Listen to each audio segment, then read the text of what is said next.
Can you make it big too, hon? Thank you.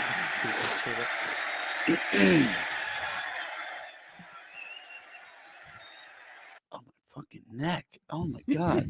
What's going on? Ladies and gentlemen, welcome back to the Absolute Vodka Presents Live at the Landis podcast. There it is, Absolute Vodka. Wonderful drinks. Graphic, I know the wonderful drinks we have and we offer here at the Landis Theater. Very powerful drinks, I might say, too, as well. And then our other wonderful sponsor, who you see their beautiful guitars behind us, Michael Kelly Guitar Company, michaelkellyguitars.com. Uncle Steve, the head honcho at Michael Kelly Guitars, is a dear uncle of ours now. And we love him so much, and we thank him. And we will actually have somebody. There he is, Uncle Steve. We actually have we will have somebody live in the Michael Kelly Lounge tonight, too, coming up soon. Looking forward to that. But, hey, man, I had a good weekend, man. We had a good weekend. You were here for this show. You finally made a fucking show. Yeah, I did, wow. What do you know, man? And what a show to make. No dude. rain, no snowflakes, you know what I mean? No wind blowing. You got here, right? I plan on being here this weekend, too. So. Oh, this can be a good weekend, too. It's going to be a great weekend. Man. But we had we had Crystal Ship. And like I was just saying, I've been back and forth with Eddie, the lead singer, and we've been talking about bringing him back, maybe even this year for the birthday of Jim Morrison, which is in I think his birthday is actually December 8th, and we're thinking maybe a December 7th show. But they were that good, man. When I tell you, they literally blew me away. And we had the lighting and you were here. You saw all the. It was fantastic. It was as reminiscent of that we could possibly have done for that era and for exactly what that band was. I find it hard to believe that any band out there could possibly have a better Ray Manzarek than that band. Oh, he was great. He was man. Incredible. And did you see his organ? That's literally the same thing that Manzarek used to play. Yeah. Absolutely watching him play harmonica with one hand, the keyboard with the other hand, then get up and play saxophone, he blew my mind.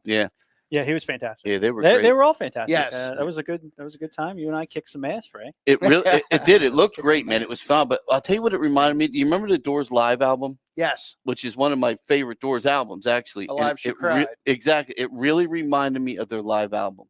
Like it was that spot on.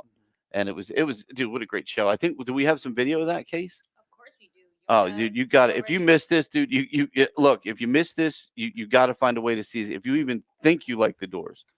This is such a phenomenal show. Look at the even the walls. Like we did all the old Joshua, mix with the water and ink and stuff. I love the old doo-wop girls at 20th Century Fox. Oh, I had to, man. I had to put some cool stuff, and that was straight from the '60s. Yeah, that was all stuff I pulled right from the '60s. So when they were at their height in their career, I made sure everything that it was. I think 20th Century Fox and another song. I can't remember which else. I did a little video on the walls. L.A. Woman. L.A. Woman it was, which was, again, from the 60s. It was a lot of models from the 60s getting ready for their Broadway shows and stuff. So it was pretty cool. So what you got? I have a lot. So want me to play 3, talk about them? Yeah, let's check it out because they're so good. They're so good. Let's do it.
period with like Janis Joplin and some shows and stuff Mhm. like that too. Yeah. They were like a big whiskey band, like Mhm. like places like that. Yeah. Come on, man.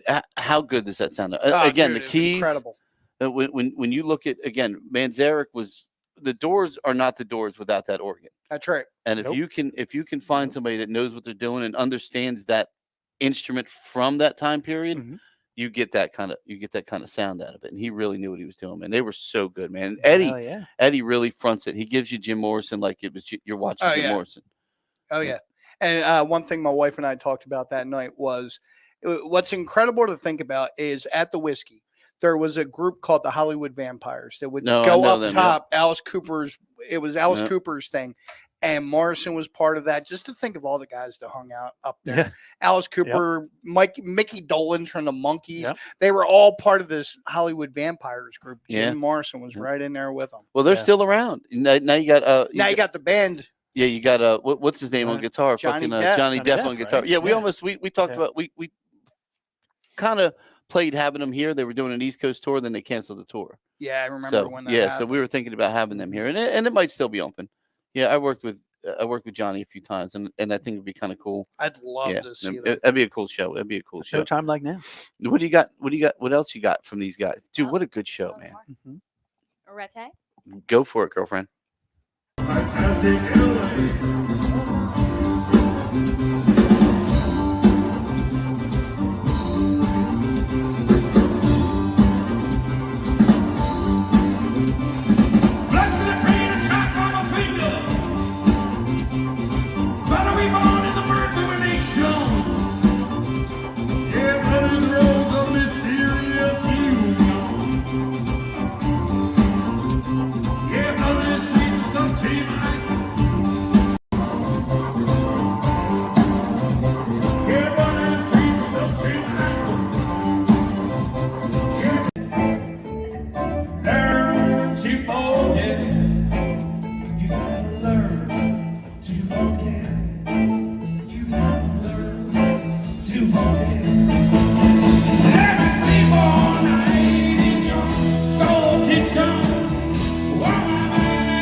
Striper was here.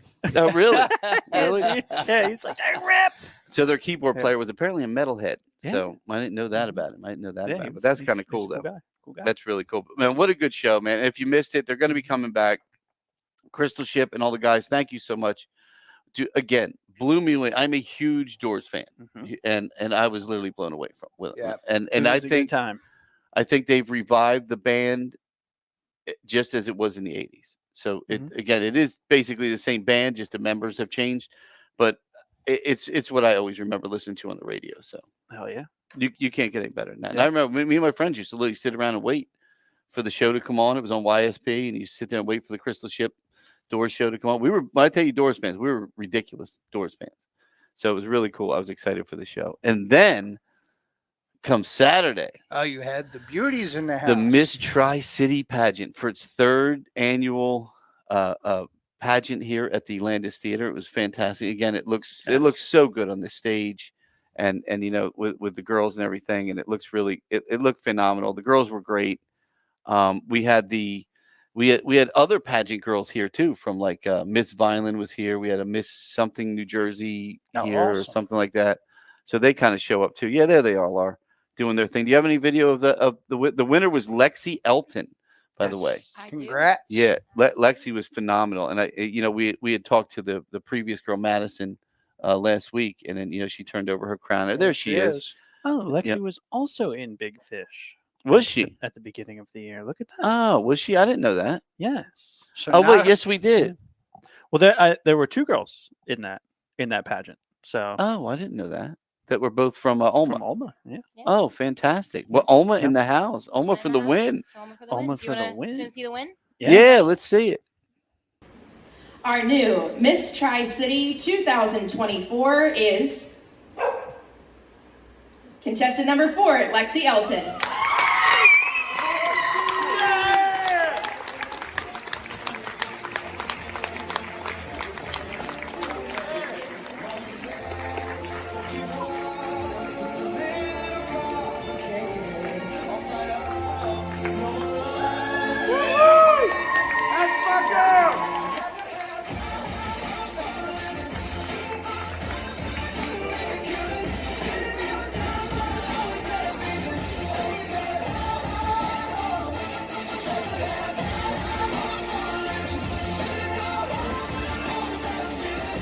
That's awesome. What other venue gives you indoor fireworks when you win the pageant? That's I mean, come awesome. on, man. It's What true. other venue? Yeah. We should have had some bangs and do some smoke at them or something. You know, make it a little more realistic. But Casey was just saying that she cries Damn. every time she watches that because at the end you can hear him. That was her father saying, "That's my girl." That's awesome. Yeah, that's really cool. That's really cool. I'm Big glad. congrats, I'm glad. Lexi. Yeah, good job, Lexi, and again, good job to Sarah Layton who puts it on and does all the work. And her Sarah parents, rocks. yeah, Sarah is one Yep. of a kind. She's really She's a great. rock star. Again, she was a Miss Vineland winner, and this is her own pageant that she brought in after COVID and the other pageants weren't starting up. She wanted to do something, so we let her do it here, and it is now. That's their third year going, and Awesome. it's pretty awesome, man. They do a great job. Yeah, they do. They do a And, great um, job. and And they're all very yeah. professional. And it's always good to see it. They take any advice that you give them, which is always good. With the exception of walking into the light. That one, they're all still terrible at that. But we'll give them. Yeah. I'll give them mic technique. Well, my friend and that's Bruce it. Butters is going to come next year and kind of help them out with their stage. Director That's Bruce what you Butters. decided on. Yeah, Bruce Yeah, you're Butters. welcome. Oh, no. He'll be here next year in his little tight shirt and his little tight pants. He trying to said help Bruce, him out. I said Wait, Butters, and Steve, it was this a is the star was moment. born. Please Yeah. no. Yeah. Bruce Butters. Yeah, I told her that she can be underneath you now. Oh, Oh yeah. no! Why don't you just stay there? Is this my way? Yeah, No. can you go? Please, Can you no. go over right in front of CT's face? Yeah, you can. There's other little buttons. Ah, there you go. Now just go up a little higher, and we're all good. Yeah. Yeah. Hide behind the No, Landis sign. again, thank you so much to the wonderful pageant girls. I didn't know she was that she was one of our Oma girls that was in Big Fish. That's phenomenal. I knew Yeah. the other girl was here Yes. that was in it. Yes. Oh, that's But so I did cool, not put man. 2 and 2 No, together. neither did I. 2 and 2. Oh, and then Cole, the deaf dog, was here to help present the awards. Yes. So he's a deaf dog. So he takes all his little hand signals, but somehow he knew the winners because he was like barking out the winner's name before the winner was even. So That's they, awesome. If you spoke dog, you knew who they won. they, before they anyone didn't else. open envelopes. They just Yeah. listened to him. Yep. And he's like, and they said, okay, one of y'all won. And it's like, yeah, it's me, He needs that collar from Up. Do you have a Did see picture of that? him, Case, or no? Oh, he Of was the in a dog? tuxedo. Yeah, Oh, he was was. he? Oh, Yeah, dude. that's great. Yeah, He was in a so tux. cute. Do you have a shot of him? If not, it's okay. I do. Give me one. Bruce is one of a kind. Or Bruce, I called him Bruce. The Bruce that will be here next year is one of a kind. But Cole is amazing. Cole Give me is 1 amazing. second. I do.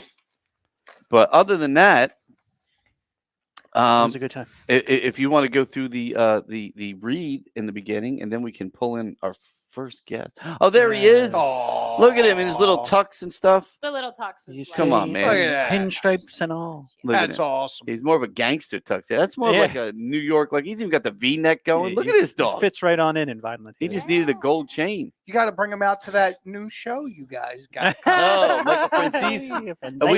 We got to announce that too, Case. We got to talk about that later too. So is that on there? Good, Yes, it is. good. Look at you. All right. Well, let's go through our first read here, if you don't mind. Stevie. Yes. I'd like to thank our sponsors, Michael Kelly Guitars. Thank you to Uncle Steve Uncle Pisani Steve. of A Radio Flashback, the head honcho at Michael Kelly Guitars, for all of his support. You can check them out at michaelkellyguitars.com. They have electrics, acoustics, hybrids, and more, giving you everything you need when it comes to guitars. Hybrids. They have electric guitars. There's don't one run on fuel. sitting right there. It's a hybrid hollow body acoustic guitar. Yeah. So, They're pretty cool. It's got an acoustic modeler in it. is that like a Tesla version or some shit? Oh, Oh, I mean, yeah, maybe. Yeah. And we would also like to thank Absolute Vodka, available at the concession stand, $10 per can. We have our Mango Mule, our Grapefruit Paloma, and the Pineapple Martini. Go see Andy and get yours. And they have a at the next show. 7% and 10%, right? 10%. Alcohol. I was told I have a good announcer voice. the other day. You've been by smoking crack Sarah's again. mom. She was like, "You should do like announcing," Yeah, and I'm like, "I Marie. do a 2-hour podcast every week." She's so Or So- what more do you want? So this weekend we're kind of stacked too. We've got a tribute to Bob Dylan, Yes. an experience, and then we also have that's Desire is the name of the band. It is the Bob Dylan tribute act. It will be here Friday. The show starts at 8. Doors open at 7. I'm looking forward to this, and we're gonna have somebody here in the Michael Kelly studio over here in the Yes. lounge shortly. But that is a local gentleman, Kevin. He literally lives like 3 blocks away from the That's theater. awesome. So you Yes. can't get any more local than that. And he's had another band that's actually played at Casey Ray's here as well, and we'll talk about that. And then we have the Rolling Stones guys in Streetfighter. This is another one of those Stones acts where I'm like excited because these guys really give you the Stones like we got the Doors this weekend. Awesome. I mean, it's one of those, we do a lot of these, tribute acts. We bring, we have our share of our nationals, but I think people like reliving, and feeling the music when it's right. And you don't Yep. have to pay $200 a ticket to go see 200. 80-year-old, like, You're going to be paying like $2,000 now. it's So insane. yeah, good luck. But so again, so this Friday, April 26th at 8 p.m. is the Desire, the Bob Dylan tribute show. And we have in studio, we have Kevin. Kevin, I am not going to butcher your last name. I'm just going to let you spit it out. Kevin is here from the band, and you are the Bob Dylan of the band. The Bob. This is Kevin. Everyone, say hi, Kevin. Hi, Kevin. Hello, everyone. And now, say your last name for me. I say Tchaikovsky, Tchaikovsky. which it's like Tchaikovsky, Yeah. the composer, except Tchaikovsky. Okay. Everyone else says Tchaikovsky. I don't Okay. really care. I was raised by Polish That's in a Polish neighborhood. Welcome to the that is world. me with so. mine. You cannot be picky. So yeah, Well, welcome to the podcast. thanks for We- having me. we're excited. Thank you. We have never had any Bob Dylan things here at all. Now you are with the the Cedar Creek Trio, correct? Yeah, Yeah. Cedar Creek Trio was the band that we played downstairs 3 times. That's with a girl named Emily. Okay. And Ron, who is Emily couldn't commit to this gig, so we do have another girl. Her name is Caitlin. She is fabulous. Wait till you hear her. But we have Ron still from last year, Okay. and we have Steve Goldstein from Cherry Hill. And last but not least is a guy named Richard Carroll. And this guy he's a literal musical genius. He's my partner. He's musical collaborator. He makes the show. I mean, I'm Bob, but in a way, he kind of steals this. He's going to play, if I'm not mistaken, 11 different instruments all in this one show. Oh, wow. Ranging wow. from organ, piano, all that keyboard stuff, through accordion, saxophone, banjo, high-strung guitar, xylophone. I mean, Oh, it's like unbelievable. It's Oh, wow. unbelievable. So anyway, so we played with the smaller band downstairs. But Yeah, we and that's a great band in its own. Yeah. Thank you. So you put this whole a Bob Dylan experience together about a year ago, I guess it is. It was almost to the day. Well, it was about a year and a half I put it together, but our first public appearance was last July. Oh, okay. Yeah. Where was that at? That was in Atkinson Park in Gloucester County. Oh, okay. Yeah, So it was free, like a a free concert in the park. Pouring, the worst thunder lightning storm that ever hit last summer. Half hour before we were to go on, it was still lightning. The poles around us were on fire. Oh, no. Yeah, it was insane. But all of a sudden, the sun came out and the rain stopped, and that happens sometimes when pulled it off. Dylan's poetry starts hitting the air. That kind of happens sometimes. Yeah. Yeah, So that's excellent. we did that, and then we did a couple other smaller venues in between this one coming up. So and you literally live like a couple blocks I literally, away, right? honestly, I could walk there. I don't want to because it's about 3/4 of a mile. But Okay. I could actually walk. It's about Awesome. 6 blocks from here, Wow. my house. Yeah. Wow. That's phenomenal. And it's funny because we have some local acts. We have people that come in again in the studio that are from South Jersey, but to have somebody that's literally from Vineland here at this theater that, again, if we go back to 1937, this was constructed by the community. Mhm. So people within the community were the people that built this theater. Oh, wow. Guys who did the bricklaying, guys who did the concrete work, guys who did. So originally this was built by the community, and you know, we try as much as we can to do community things like with the OMA and everything else. But now to have someone literally living in this community, putting his, you know, his experience. I hate saying tribute show all the time. Yeah. Because I feel like the way the bands are here, you get more of an experience than you do just a tribute to the act. And to have somebody here now locally that's kind of what we're striving for. Awesome. And so I'm excited to have you here. I Well, really thank you. I And really am. I It's gonna be a good appreciate the show. opportunity. And if you were hinting at like why Bob Dylan, you know, I had the other group, like why Bob Dylan. It's just the songwriting. I always said, like, Nobody's if doing I'm- it either. no one's doing it, Yeah. and no one has since 1965 to 75. No one can touch what he does. So, I mean, the dude won the Nobel Prize for Literature 6 years Absolutely. ago. Yeah, I mean, absolutely. he is a mega force of creativity on this planet. And I'm like, he writes the best words. The melodies are beautiful that go along with the words. I'm like, that's what I wanted. Like, if I'm going to sing in public and put myself out there and like along I want to be singing quality I remember material. reading, and I think it might have been Rolling Stone magazine years back, because one of the things about Bob Dylan was his voice. A lot of people didn't like his voice, and they said he can't sing this and that, but it didn't matter, because again, it was the melodic poetry. approach to poetry that he gave you, and the words were what meant more than Absolutely. the ability to get that note that you wanted. Yeah. And it was very similar to from Rush, Geddy Lee. He was the same one. He was one of those people that the record company said no. Said, dude, you can't sing. We do not want you here. And then all of a sudden, Rush becomes this huge, you know, mega band, and people say, you know what, his voice isn't that bad. I can deal with this guy.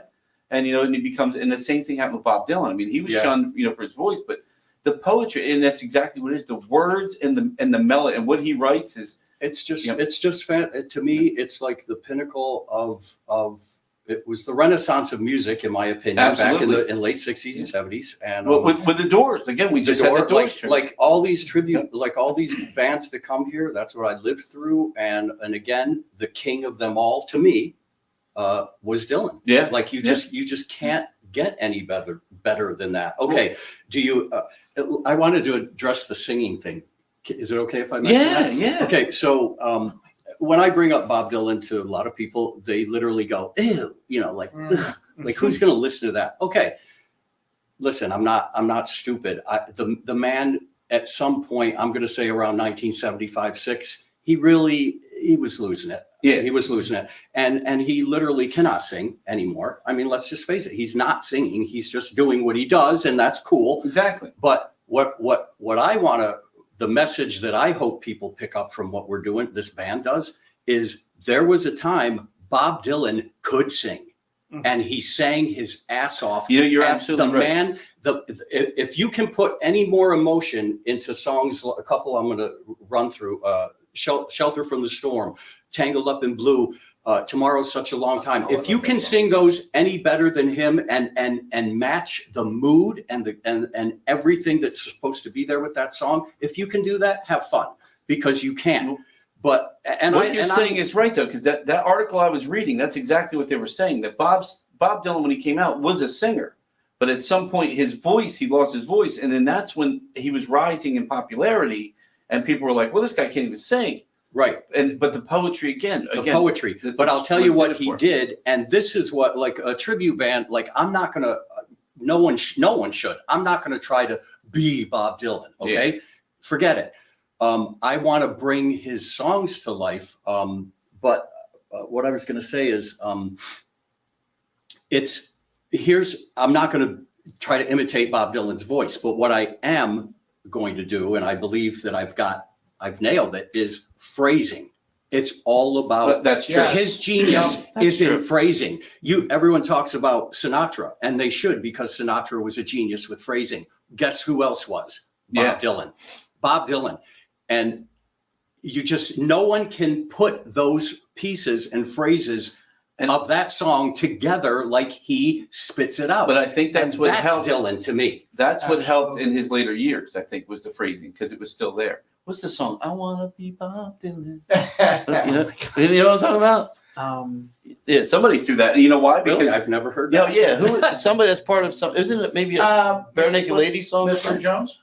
Are we thinking? Yeah, Mr. yeah, Jones? Counting Crows. Counting Crows. Yeah, Counting Crows literally. Oh, Yeah. yeah. They throw that in because again, you're talking about an icon of music, and you go back to we'll go back to the Doors. Jim Morrison was writing that same type of poet. Could you imagine if he was still alive? Yeah. Where these guys would be right now? Yeah. I mean, this is the music that made music what it is today. It really is. Truly And is, yeah. honestly, well, I don't know how you feel about this, but my opinion of, I don't even call it music. What's going on in today's modern, whatever music world, it's being made by machines. Oh, absolutely. It's being made by machine. Even the voices aren't real. Yeah, So do I want to listen to, hope this isn't offending anyone, but do I want to listen to Taylor's? I don't No, don't make fun of Taylor. No, I'm just saying, I don't Where's even the know. count? I don't even know names. I only Scratch know it. her name because, it's How big, everywhere. yeah. But I'm just saying, like, that's not even like music. That's, But they don't even play real music. But even artists today are, again, if you didn't have the money behind Taylor Swift that pushes her and pushes her into the mainstream and into the minds of children now, she wouldn't be close to what she is. If you took her and you put her in the 80s, she would be a nothing. Yeah. Into the 90s, she would be a nothing. It's the money that's behind her. That's it. But that pushes a lot of these acts nowadays. Yeah. And you're absolutely right. You're absolutely right. But you also kind of got to look at where, like, exactly with the Taylor Swift stuff, what's popular and where that's going, and not. There are some amazing songwriters out there that just don't have that push.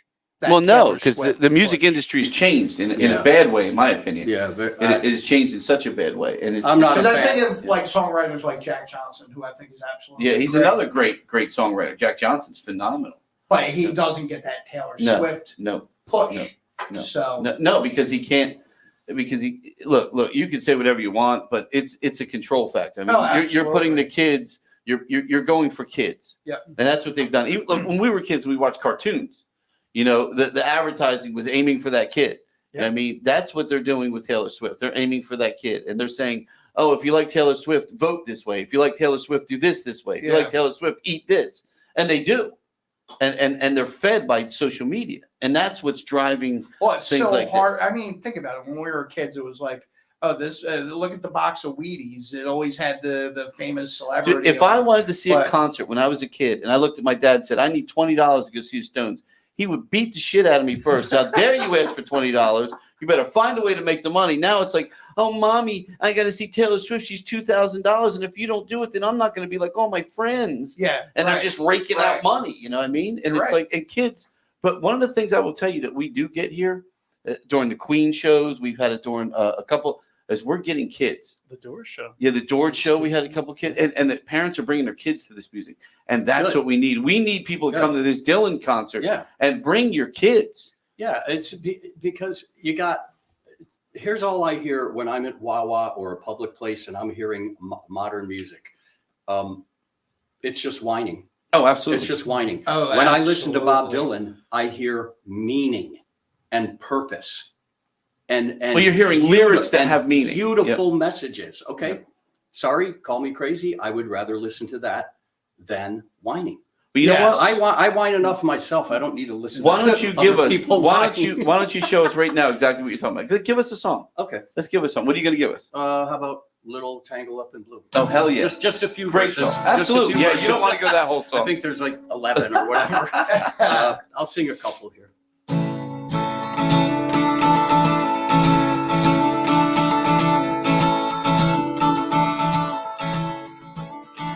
Early one morning, the sun was shining. I was laying in bed, wondering if she'd change it all and if her hair was still red. Her folks, they said our lives together sure was gonna be rough. They never did like Mama's homemade dress. Papa's paper wasn't big enough. And I was standing on the side of the road, the rain falling on my shoes. Heading out to the East Coast, Lord knows I paid some dues getting through. Tangled up in blue.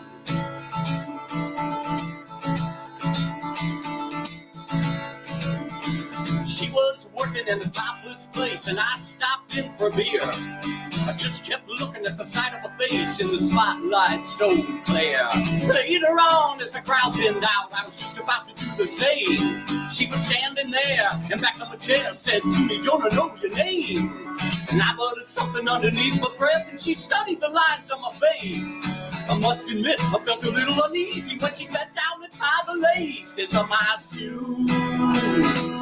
Tangled up in blue.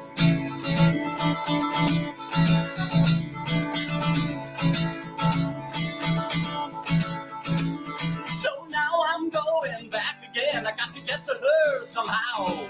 And all the people we used to know, they're an illusion to me now. Some are mathematicians, some are carpenters' wives. Don't know how it all got started. I don't know what they're doing with their lives. For me, I'm still on the road and I'm heading for another joint. We always did feel the same. We just saw it from a different point of view. Tangled up in blue.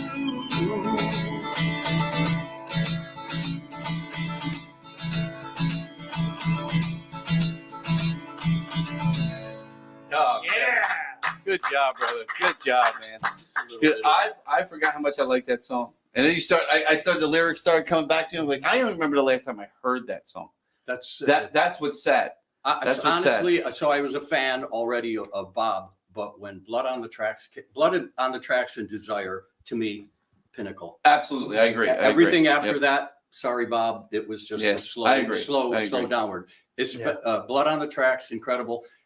But Desire, which is why we picked it, and it's simple. But the singing, going back to the singing, that dude sings on that album like nobody's business, and it's incredible. We're gonna do. Can't wait. We're gonna either do 2 or 3 songs off that record. Can't remember. Oh, nice. But yeah. But see, like right there, like you were talking about lyrics. I mean, you hear those lyrics? But there's but there was storytelling at its best, man. And, it's storytelling. And that's what made music what it is. And now it's, oh, we're never ever gonna be together. Oh, we're never gonna be together again. Oh, repeated. Exactly. And over and over.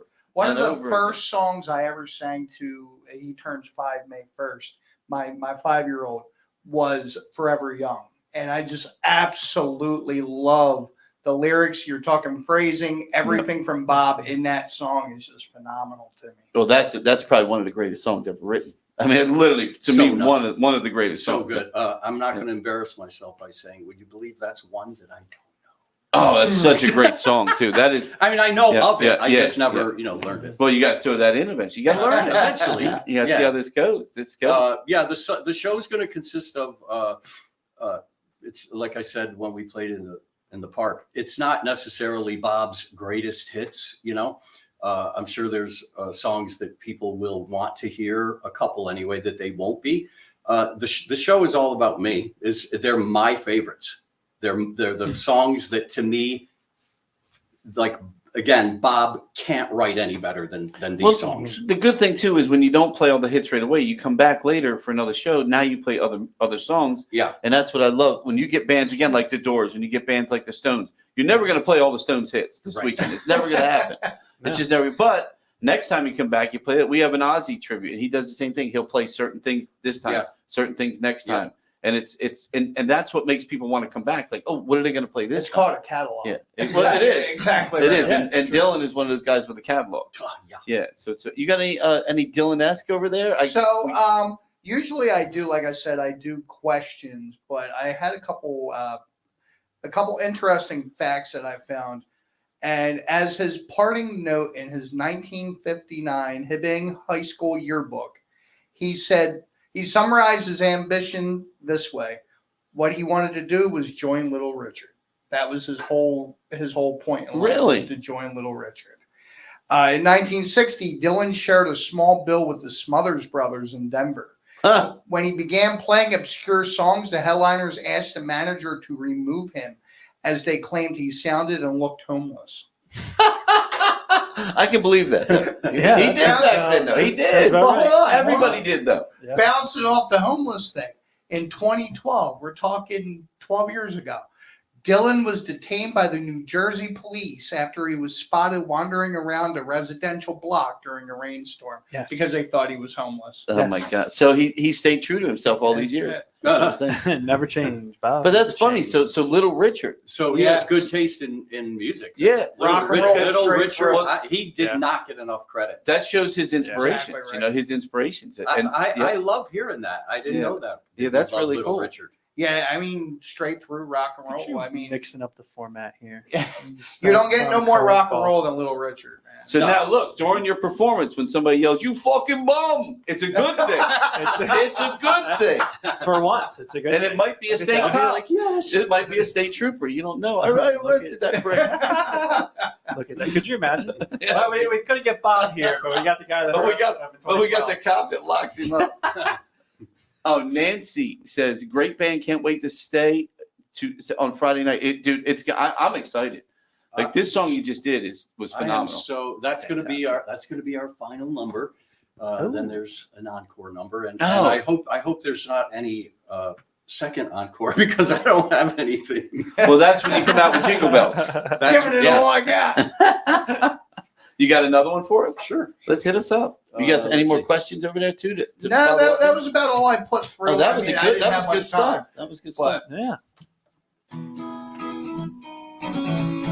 Ready? Yes. absolutely. Again, just a few verses. Oh yeah, absolutely. Shelter from the storm. Oh, I love this song. Great one. Such a good song.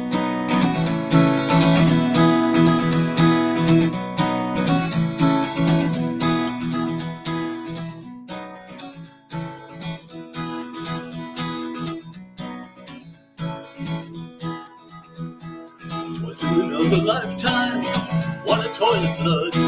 Where blackness was a virtue, and the road was full of mud. I came in from the wilderness, a creature void of form. Come in, she said, I'll give you shelter from the storm.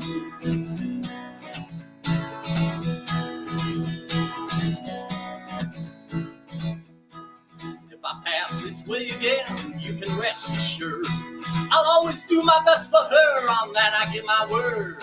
In a world of steel-eyed deaf and men who are fighting to be warm. Come in, she said, I'll give you shelter from the storm.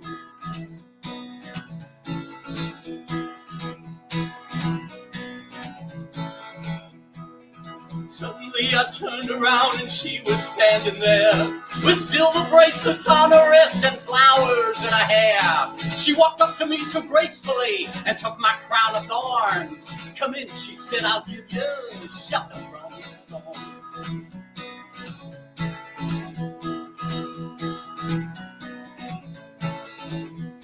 In a little hilltop village, they gambled for my clothes. I bargained for salvation and she give me a lethal dose. I offered up my innocence and got repaid with scorn. Come in, she said, I'll give you shelter from the storm.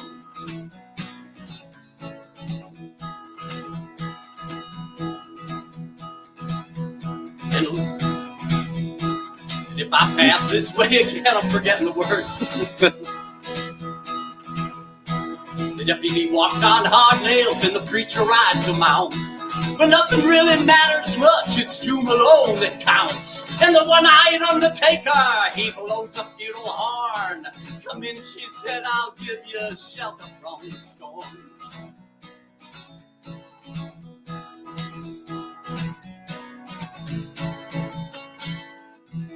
Beautiful.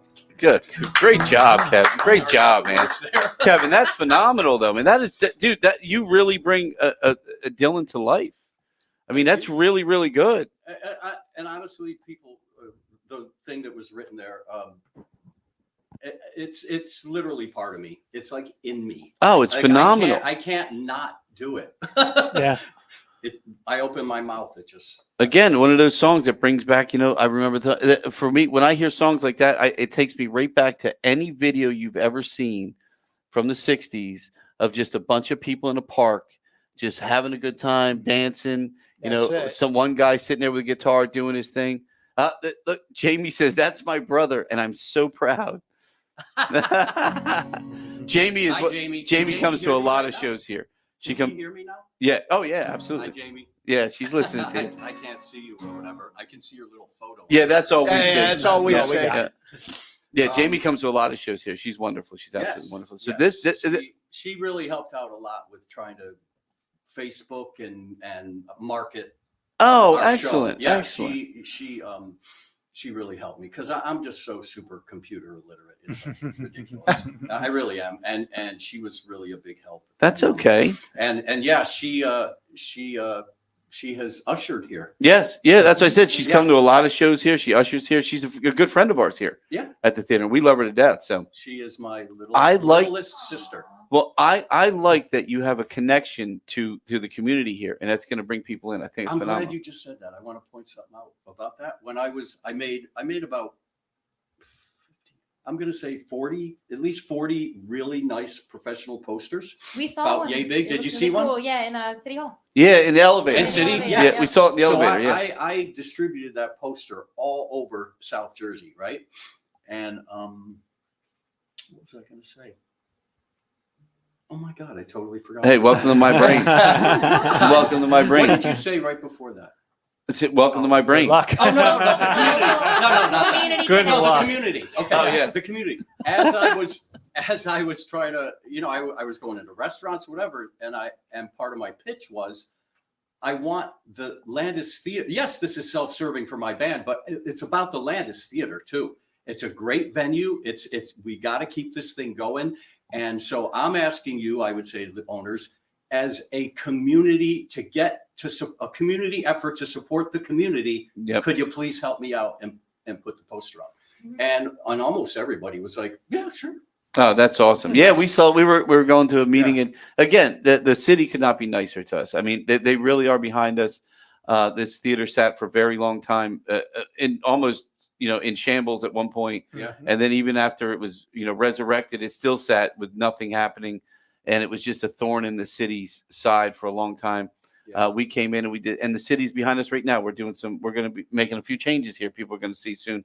Yeah. And I cannot thank the city enough. The between not only the city council, but the firemen and the police could not be. We had Isaiah Pacheco's party here. Again, this is his second Super Bowl, his second party, and we had him up here again. And the police in the parking lot could not have been nicer. Mhm. We had a lot of people trying to get in that did not have tickets, and it was how people get, and they came out and they helped us. And it's a great community, it's a great area, and this is one of those things that brings people to Vineland. And I said it to Sandy, from Sandy from the city, and this is since we started here, I don't even know how many tour shirts now. People in Europe are buying tour shirts that say Vineland, New Jersey on them. Mhm. From some very big acts. And we just this weekend we had a couple weekends ago we had the dude from the Misfits here, Doyle, the guitar player. We had a couple other bands, OTEP, which was a big band for years. Again, we're on their tour shirts. They're now touring the United States, and then they're going overseas, and literally there's our Vineland, New Jersey is now. No, it's great. Yep, and that makes people think. You got where's this? Nazareth in 2 weeks. Nazareth. We got Nazareth. Unfortunately, some of these older bands, a lot of the members have passed away. But look, at least Nazareth, at least some of them have. I'm sorry, I just saw something for Leonard Skinner. I'm like that is not Leonard Skinner, and they're not calling it. They're saying remembering Leonard Skinner now or something like that. Yeah, they changed it around. Yes. But when you can keep this music alive, if you're lucky enough to have the name and have a member left, like Quiet Riot, we had Quiet Riot here with Rudy. I'm not to interrupt, but I'm remembering Wishbone Ash. Well, Wishbone, what a great show was that? That was Dude, such a great show. Wishbone Ash, Such a great top show. 5 best bands in absolutely of all my hippie years here in New Jersey And at the Vineland Theater. When I sat there in that theater a few months ago and saw Andy Powell, come and how great was he still? He was phenomenal, flawless. Yep. Yes. Phenomenal. The dude was flawless, Yep. and Yes. he's got to be. I'm going to say probably 75-ish, Yeah, I would say Right? close to that. Yeah, Yeah. Yep. maybe a little younger. But oh my God, I saw him in '73 in their heyday. That band was. It was. Well, it was yes. note for note. Speaking of that, he's 74 years old. Bob Dylan. How many times have you seen Dylan? Ready for this? Never. Never. Really? Yeah. Never. I never had the opportunity. Yeah. Really? I never until years later. And then, like I said, this is going to sound like heresy. I wouldn't go see him now. Yeah. Yeah. Because Makes it's sense. not what I want. Yeah. I want those songs. I want to hear the lyrics and like, you know what I mean? And it's funny I you just say that can't- because I can't do it. it's one of the reasons why I think we like to do what we do here, because even if it's like Motley Crue or we just had a Poison tribute here, these guys are still out there trying to make music, and they are bad. Yes. It is bad. Yeah. If you're a true 80s metal fan and you want to relive Ozzy, you want to relive these bands the way they were, there's no better way than to come here. Because let me tell you, we get a lot of tribute acts that want to play here. Yeah. And we're very, very picky about them. And a lot of them we say no to, and we'll get like 10 Ozzy bands, and we finally found the best one. And you can relive it. You go see them, and it's pretty damn depressing. He loves those Ozzy bands. Yeah. I do. What's the other one we look, got? I've That's seen. a heavy one, man. Yeah, but see, I've seen Ozzy since Same the with 80s. AC/DC, I've yeah. seen AC/DC AC/DC is is another Have you one. Yep. seen Angus Young lately? Well, It breaks my He's heart. he's like almost crippled trying to go. He looks walk Well, like look around. at Doc Gene Simmons Brown. now Yeah. going out to try to do a tour by himself I with didn't his see band. that. Who? Gene Simmons. Oh, no. Oh yeah, he's got to Yeah, stop. that's I didn't where, what's hear his about name? that. That's where Brian Tishy. Brian Tishy. Brian is- Tishy's is playing with him now with too. him. Yeah. But not to argue Yeah. your point, because I agree with that 1,000%. One of the only bands that I think is still kind of on their game would be Poison. But everybody Oh, I don't think else, so. I think I don't think so, man. compared to other acts that are out there, No, not Yeah, even I close, mean- man. Dude, I saw Poison. They were always an opener in the 80s, and I saw them open up for Motley Crue. Dude, they are nothing like that. And Motley Crue's even worse now. than oh they yeah, were. I know Motley Crue. Yeah, but all those Vince bands, is all those terrible. bands. But and so I completely understand why you wouldn't want to see. You don't want to see your heroes You're right. Yeah. in that position. You know what I mean? This was the music you grew up with, the music you love. So the best way to relive that and love it is to find someone like you that's going to give it to us in a nice version. You're not going to sit there and go, you know who I saw to at one time that was the most saddest thing? I saw Brian Wilson. I saw him, and I honestly, as I watched him, I was like, is he real or is he a puppet? A wax figure. Because he sat in the seat the whole show, and this was 10 years ago. Yeah. And he's literally sitting there like this, and he would move every once in a while. He looked like It that looks Disney. robotic, doesn't Yeah, it? he looked like one of those Disney The presidents. Yeah. animatronics. Yeah. Sad. Yeah, and I remember I took a friend of mine. She was a huge Brian Wilson fan, and she wanted to go, and I had backstage passes. I had some connections, and I'm like, you couldn't even see him backstage because it took him 3 hours to get him off the stage. Well, think about like Yeah. classical music when you had Beethoven or Mozart or one of them. They didn't play into their 80s or 90s. Well, they didn't live And until their 80s people- and They 90s. did They not were, live that They were dead by the time. But people would play their music. yeah, but 40 People years would- old, you were old back then. People would follow them up. People Yeah. would pay to go see their music performed. Absolutely. They This still is do still today. the kind of Yep. Still today, mentality yeah. that's going on with us now. Yeah. I really Yep. feel that is we love the music that we grew up on or that was slightly even before us and still want to hear it performed the right way. Absolutely, absolutely. And that's why again I appreciate what you're doing, and I love again the fact that you're literally from this city. I find that so exciting and That's so much fun. fantastic. And again, like I said, Casey and I were going to City Hall, sign some papers and stuff, and lo and behold, there it is in the elevator on the way up. I'm like, see that? He's out there pushing and pushing. There it is. Yeah, I did as much as I possibly could. And for Bob these Dylan's 3 a tough months. sell. Look, it just is. It is. It's like we had who do we have here that was a not long ago, a few weeks back. Who do we have? Jeff James Beck. Taylor. No, James Taylor. James James Taylor is Taylor. another. I love James Taylor. I've seen him. I thought love you him. were going to sell that Yeah, show. and it did not And I'm like, but the band was phenomenal. The show was phenomenal. You swear to God, I think of any band we've ever had on that stage, that was the most like I thought that guy sounded like James Taylor. They played like Taylor plays live. He doesn't play the album. He plays a whole different way live. And they figured that out. And they went back and they rewrote the music the way he plays it live. And it was probably one of the best shows we've I had. can't believe it. And we couldn't sell tickets because it's a tough Yeah. sell. Really? For I James thought, Taylor, yeah. Oh my God. It would be like he's trying to do Jack Johnson. The appeal. The Yeah, appeal, yeah. though, you know what I mean? Because of his, just his style was so, like he has more mass appeal. I Yeah. thought. Yeah. Yeah. Way more than Bob Dylan. Bob Dylan is too specific. I thought that show was going to. So did I. And can't that band believe was that. so good. When I tell you, probably one of That's the a best pity. bands we've had on the stage. And we've had a lot of great bands, but they were so good, man. Such a They good were band. as tight as you can get. Oh, yeah, they couldn't. Literally, musically, they were phenomenal. The entire band was so together, and just some of the nicest people you'd ever meet. Mhm. And it's just a shame because I that's the kind of show you want. The seats filled so people walk out and go, wow, Yeah. that was amazing. Let's tell our friends. Mhm. You know, and it's a tough sell. And Dylan's another one. He's a tough sell. Yeah. And again, I think the stigmata about, you know, the stigma, Stigmata. the stigma about his music and his voice. Yeah. You know, and again, like you said, I remember, I distinctly remember that article I read because it made me want to listen more to Bob Dylan. He mentioned how when he was signed, and then the record companies later on didn't want to continue his contract because his voice went. And then that's the voice everyone remembers. They're like, "Oh, that guy can't sing." You know, I've said it. You know, Yeah. But again, the lyrics are so good, Yeah. and the music is so good. But you also can't talk about Dylan without talking about the artist that covered his music. Jimi Hendrix, All Along the Watchtower. Oh, absolutely. Yep. Or other artists that took his work and just got it to that next level. Oh yeah, the Like- birds. The Byrds. Whole entire Yeah. career. Huge. Yep. Huge inspiration. GNR with knocking on heaven's door. Man, that version, whew. Yeah. Well, don't did know. you see the I guess it was 93. It seems like not that long ago, but back in 93, they had that 30-year Dylan, you know, it's Yeah. all over YouTube. Incredible show. But did you see all the people on that stage? Oh, It yeah. was a who's who.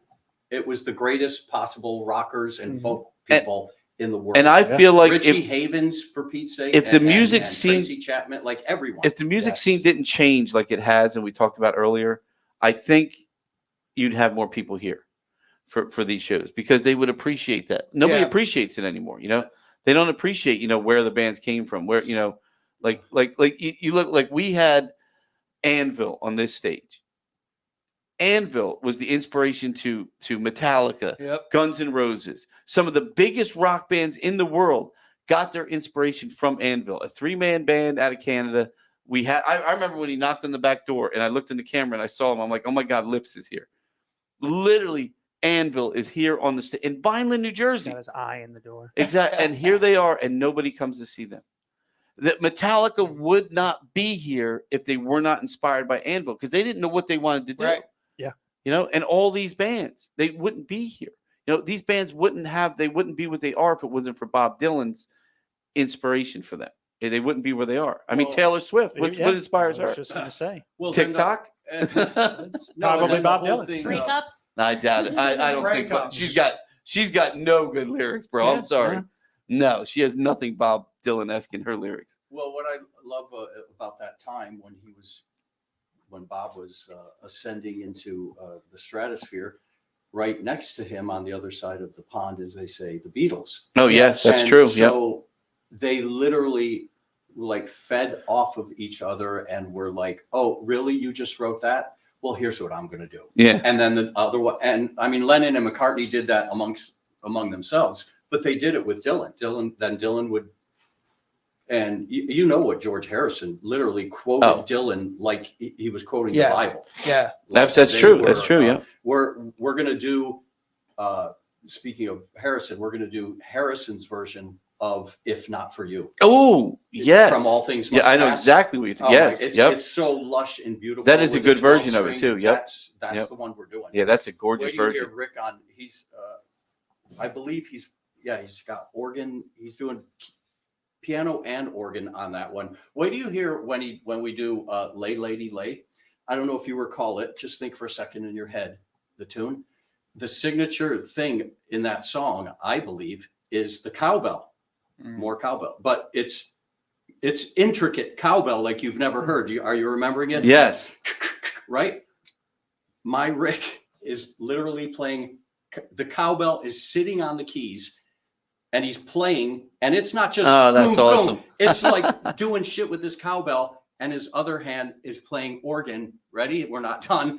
And then at the very beginning, he's holding an Irish boron drum. It's called. And he's I know exactly literally- what that is. and Yeah, he's literally absolutely. drumming. It's like we're doing this arrangement. I made this arrangement. It's like a funeral drum thing. Mhm. So he's going to start out with that. Anyway, wait, I'm mixing up Knocking on Heaven's Door. I'm sorry. But going back to Lay Lady Lay, he's playing cowbell here, organ here, and then at the very end, he even hits a cymbal. Wow. He's literally. Oh, I can't wait to see. I can't wait to see one his of those setup. monkey, like Good luck, Bob. with the cymbals in between. Yeah. Good luck, Bob. That's true. I didn't think about that. Have As a fun. matter of fact, it's going to be a little unusual with the change, in between Yeah. songs. I hope people are No, patient. You know what I mean? Maybe that's what the bands need today is a little more cowbell. I mean, what happened to the cowbell? More cowbell. Nobody has a feel. But we were for just it doing anymore. the speaking of Nazareth, now you're messing with Oh, it, and it's all yeah. ding ding, son of a bitch. The cowbell rings out in that song. It was a big instrument back in the day. You could use some cowbell. Gotta have Wolf Anyway, Ferrell, Fucking man. Age of War. Oh, They oh, could throw yeah. cowbell Oh, in some yeah. songs, man. Can you imagine what Taylor Swift would be with a cowbell? Think about it. I feel That like might- in the beginning she used the cowbell. She used to do Nobody country. said- she might have milked a cow, but I don't think she fucking used the cowbell. What are we Taylor going to Swift do song. when we have No, the she Taylor was. Swift show? We're gonna have a lot of fun. Now- Wasn't she? We have a Taylor Swift tribute coming too. by the Oh, way. boy. now I gotta throw this out there just because I am who I am. You know who Bob Dylan listed as his favorite songwriter of all time? Who Bob Dylan's favorite songwriter Yes. was? Oh, I have no idea. Jimmy Buffett Really? was Bob Dylan's favorite songwriter. I think I actually did remember. It was a song called Death of an Unpopular Poet, because back in Buffett's early days, before he really got known for the cheeseburgers and hula skirts, he was poetic like Dylan was. He actually really looked up to Dylan. And a lot of his earlier stuff really reminds you of Dylan. And Dylan went out and said that he was his favorite songwriter. That would be another Yeah. great Interesting. tribute act. We were actually looking at one, and then they fell apart.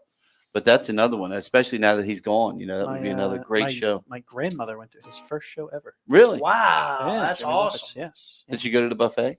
The Buffett Buffet. Yeah.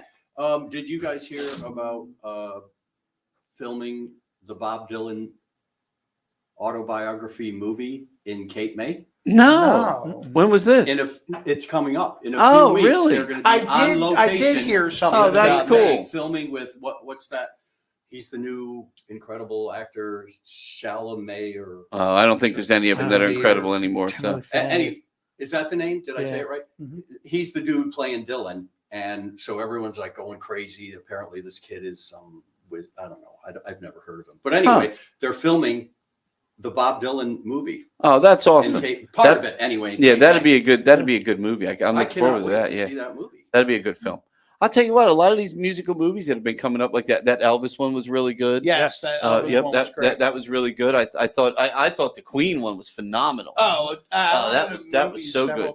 Yeah, that was such a great. But the such a great problem film. with Dylan is Dylan's had a couple movies made up after him, and a lot of the movies don't really capture it.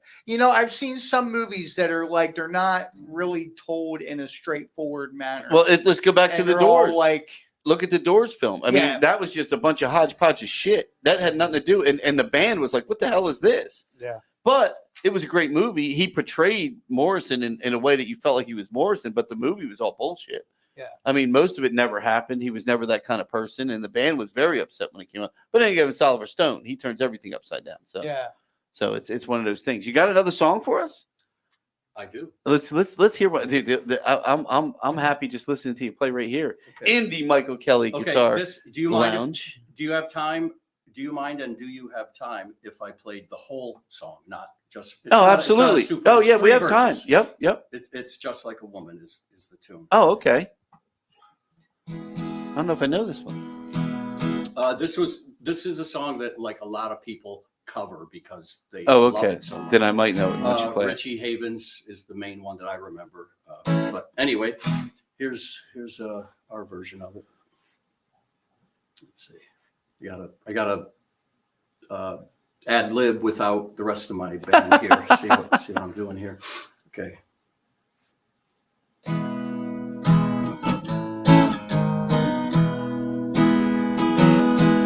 No nobody feels any pain. Tonight as I stand inside the rain, everybody knows that baby's got new clothes. But lately I see her ribbons and her bows have fallen from her curls. Ah, she takes just like a woman. Yes, she does, and she makes love just like a woman. Yes, she does, and then she aches, and it's just like a woman. But she breaks just like a little girl.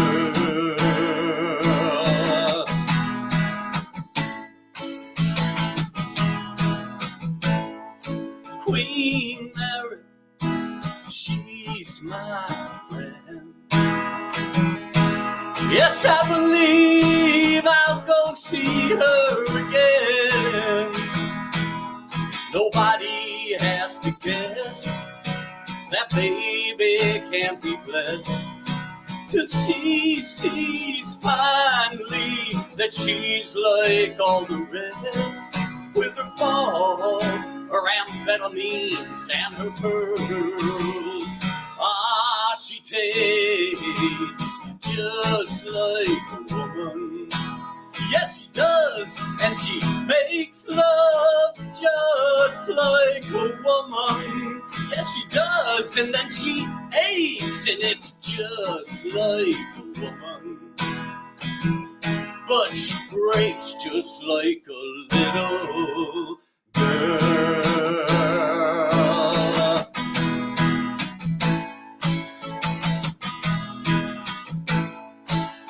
It was raining from the first, and I was dying there of thirst. So I came in here, and your long-time curse hurts. But what's worse is this pain in here, and I can't stay in here. Ain't it clear that I just don't fit? Yes, I believe it's time for us to quit. And when we meet again, we'll just introduce as friends. But please don't you let it on that you knew me when I was hungry, but it was your world. Ah, you take just like a woman. Yes, you do, and you made love just like a woman. And then you ached, and it's just like a woman. But you break just like a little girl.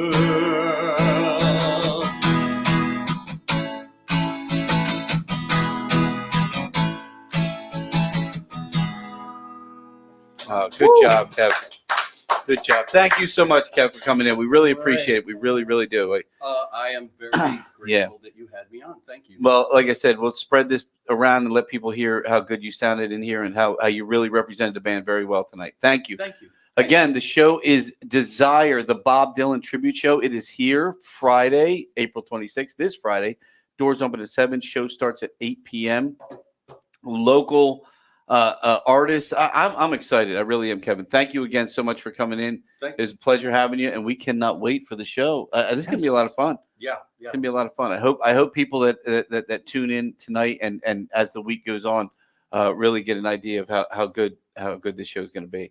And that was phenomenal. Yeah, really, really amazing. good job, Kev. Thank you so much. Thanks. Thank you again. Is it okay if I pack up? I don't want. Yes, to you go for it. You go for it. You go for it. Again, that is Desire is the name of the band. It is the Bob Dylan tribute show with the Bob Dylan experiences, I like to say. Here Friday, April 26th, 7 p.m. Our doors open. 8 p.m. the show starts. If you want to get here a little early, You can always hang out at Casey Ray's next door, have yourself a drink, a burger, or something like that. Dinner and a show. Dinner man. and a show. Casey Ray located right next door. Look at Casey just blowing it out with all these cool graphics and craziness. There's the smash burger. It's like you were made for this. Yes, it was really amazing. is. And then of course we have the wonderful drinks from our friends at Absolute that you can get here in the theater as well.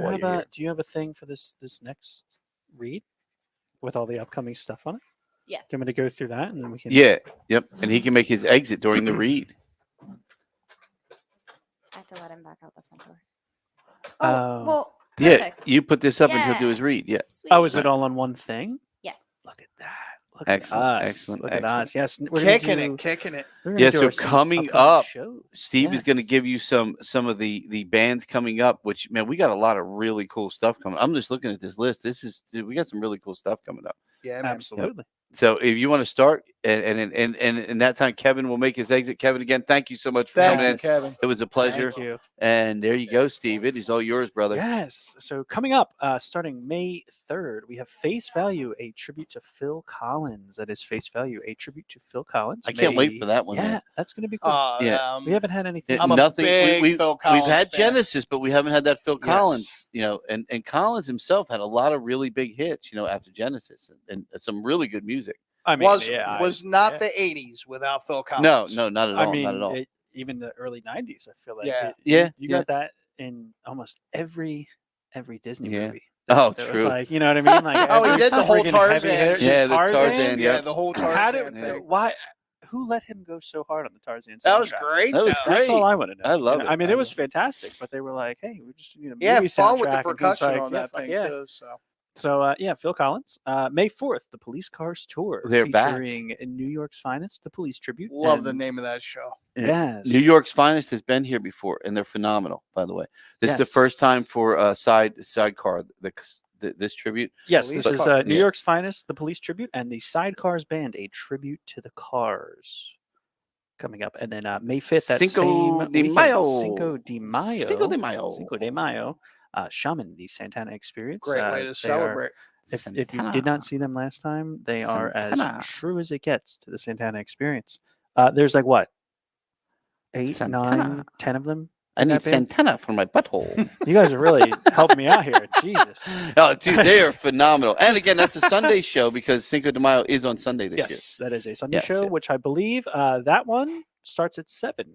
Oh, yes, that's right. It Correct. does start a Just little early. just That's so we correct. know, That's it's, correct. that is an early one. Doors at 6. Show starts at 7. Everything else, I believe. And is at then 8 I p.m. am excited for the next one. Yes, I Yes. can't wait for that. May 10th. We have Nazareth. You know them. You love them. Love Come hurts, see baby. them. Love does in fact hurt sometimes. May 11th. Speedwagon, the REO An- Experience. Another, we have not had a Speedwagon. We have not And had a talk about Speedwagon. another band Yes. with tons of hits, man. Tons of hits from REO Speedwagon. including the opener for that show had tons of hits. as Yes. Oh, well. yeah, Shot, yeah, the that's Pat right, yep. Benatar Experience. It's going to be a fun one. Yes, love them both.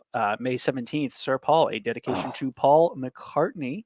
I'm a big Wings fan too, man. Yes. I'm a big Band Wings on the fan. I run. can't wait. I can't wait for that one. Yes. And then he's back. May 18th, Ah, a Desco's night, here. a night of Sabbath, the Dio and Ozzy years. Wait a minute. That's going to be fun. It's the just a Ozzy night and of Dio. years. Desco. Yeah. I was going to say, wait, that Well- doesn't seem. Well, no, Ozzy and Dio both sang for Sabbath. So Yep. these are all the Sabbath years with Ozzy and Dio. I'm confused by that one, Steve Desco. Yeah. That's a weird one. Are you playing just Sabbath? Or are you I playing just Dio typed stuff. songs? I guess he's I- doing Sabbath with Ozzy. He and could be a then- little stoned when he made I this think one up. it's a night yeah, a of little. metal like it is every other time, right? Night of Sabbath. Isn't it? No, they're only doing Sabbath stuff. They're not doing any Ozzy songs and none of the Dio stuff. They're only doing the Sabbath stuff from those two bands. Does that make sense? Yeah, but they've got No. the two bands doing it. So they're just going to do Sabbath songs? Yes. With a different band? Yes. That seems incorrect. Yeah. I don't know. Desco, where you at? He I could know be you're home. on here. I know you're listening. You're probably typing frantically. But- That's not what I and- sent. That's not and- what it is. I will tell you, believe it or not, as we've been going now for like 4 years here, we have never had an Elton John band. We have not. I am excited. Never for had an that. Elton John band. We And have not. Elton John's another phenomenal artist. Yes, Again, love speaking of Elton. Disney, Yeah, Lion King is. I mean, another one. I mean, come on, man. May 24th, that is Sir Elton, the Elton John Experience featuring Lance Millard. And Lance. just announced, we have a night with Michael Franzese from Mob Boss to Wine Boss. Hey, Friday, May 31st at 7 p.m. That's gonna be good, are on man. sale now. I'm looking Public forward to that. VIP seats, additional meet and greets are available, and an additional wine tasting available of Michael Franzese's Armenian wine. Yeah, so so when you go online to buy these tickets now, so you can buy a regular ticket, you can buy a VIP ticket, and you can buy a wine tasting ticket. So you can taste the wines. If you want to buy the wines, we'll have the wines for sale as well. But he's also part of the VIP is the meet and greet, but you also get his book signed. Oh, that's Yeah, awesome. so it's really cool, and I'm excited to read the book. And then the night before, at another one of the local areas, the Savoy, they're having another wine tasting and a get together. So it's kind of for the city, it's a couple-day event that's going to be going, and that's been brought to There us he by Bobby Penza, which he actually that's Bobby's book right there that he signed. Bobby's a good friend of ours, Casey and I, and another big person here within the city who brings a lot of business to the city, and a phenomenal businessman in all aspects. And his son is another like great videographer and stuff, and does some amazing documentary films. I mean, he's got a couple. His one on that dog, that animal place is just phenomenal. You guys, he's great. But Bobby, we love you, and we're looking forward to this. It's gonna be a fun night. It'll be a fun night. Again, a little wine, a little mob Sounds talk, good, man. Sounds good. real mob talk That too. book, Not like that book would Yep. intrigue me yeah, as well. yeah. I'm excited. And like I said, on the the VIP ticket, you get that book, and you get the meet and greet and all that. And then like I said, there's also it's like what case another $35 for the wine tasting, and you get to taste like 4 different of the wines that he brings, 4 different that you choose. Nice. And if you want to buy it, we'll have it by the bottle as well. So it'll be a really good night. It's gonna be a fun night. I can't wait. I'm looking forward to that one. Mhm. But I'm also looking forward to this Saturday, baby. Yes. I love this. I have seen the Stones probably 10 times, maybe. I was trying to count in my head earlier. I remember, and the first time I saw the Stones, I saw them 2 nights in a row at JFK Stadium, and that was in 80. Might have been 1981, the Steel Wheels tour. And then after that, I've seen them so many times I don't even remember. But that was my first Stones. Unfortunately, experience, as man. much as Yeah. many shows as I've been to, I've never seen. The Oh, Stones. dude, he I puts just on can never bring myself around to paying the price. that. Well, that for tour those back in the '80s, it wasn't like that. I mean, it was, and you got to remember that stadium. Somewhere for years I had all these like newspaper articles. That stadium held 90,000 people. 2 days in a row, 90,000 people filled JFK Stadium to see the Stones. That's wild. And it was, if I remember correctly, it was the Stones. It was George Thorogood. Journey got booed off the stage the first night. Wow. Oh yeah, believe it. Well, dude, I forget who the opener was, but there was a couple rock openers. Then you had George Thorogood just destroying it and fucking killing it. And then you brought Journey up. Not too correct. No, Yeah, no, no, dude, they no, started throwing no. bottles at him and shit. I It was believe like- it. Oh, it was like, come on, man, you're gonna follow up all this rock music In Philly. with Journey, and then you're gonna give us the Stones? What are you out of your fucking mind? But when the Stones came on, and that was a tour I'll never forget, because every city he went to, he would wear like a football outfit and the jersey. Like he had Jaworski's jersey on at that time. Yeah. Like so wherever I he remember went, seeing clips of that. yeah, it was such a good show too. And there's a live album out. The Steelwood, there's that live album is another phenomenal live album. But then as the years went on, and the other albums started coming out, and the Stones just kept touring. I went to see all the tours, but that was my first Stones experience. I remember It was the so great. first one that I graduated high school in '93, so the first one that I remember vividly was, I think it was the Bridges to Babylon tour, Yep. and just that's when the ticket prices started going. Yeah, like, that's when things started changing. But I remember I went the second night, and I purposely got as close as I could, because he went up in a cherry picker and he was throwing out carnations, and I got one of them. And I don't know if I mentioned it too, but my mom put it in her Bible. My mom used to put everything in the Bible. Like, we had a Bible that was this big, but by the time my mother passed away, the Bible was this big. It was just stuff. Wait, here's a picture. Here's my first play I was ever in. Everything you put in, and that carnation from the Stones was in that Bible somewhere. But yeah, I'm like, and he was up in his chair, and he was just throwing flowers down at everybody. And I forget, it might have been wild horses or something.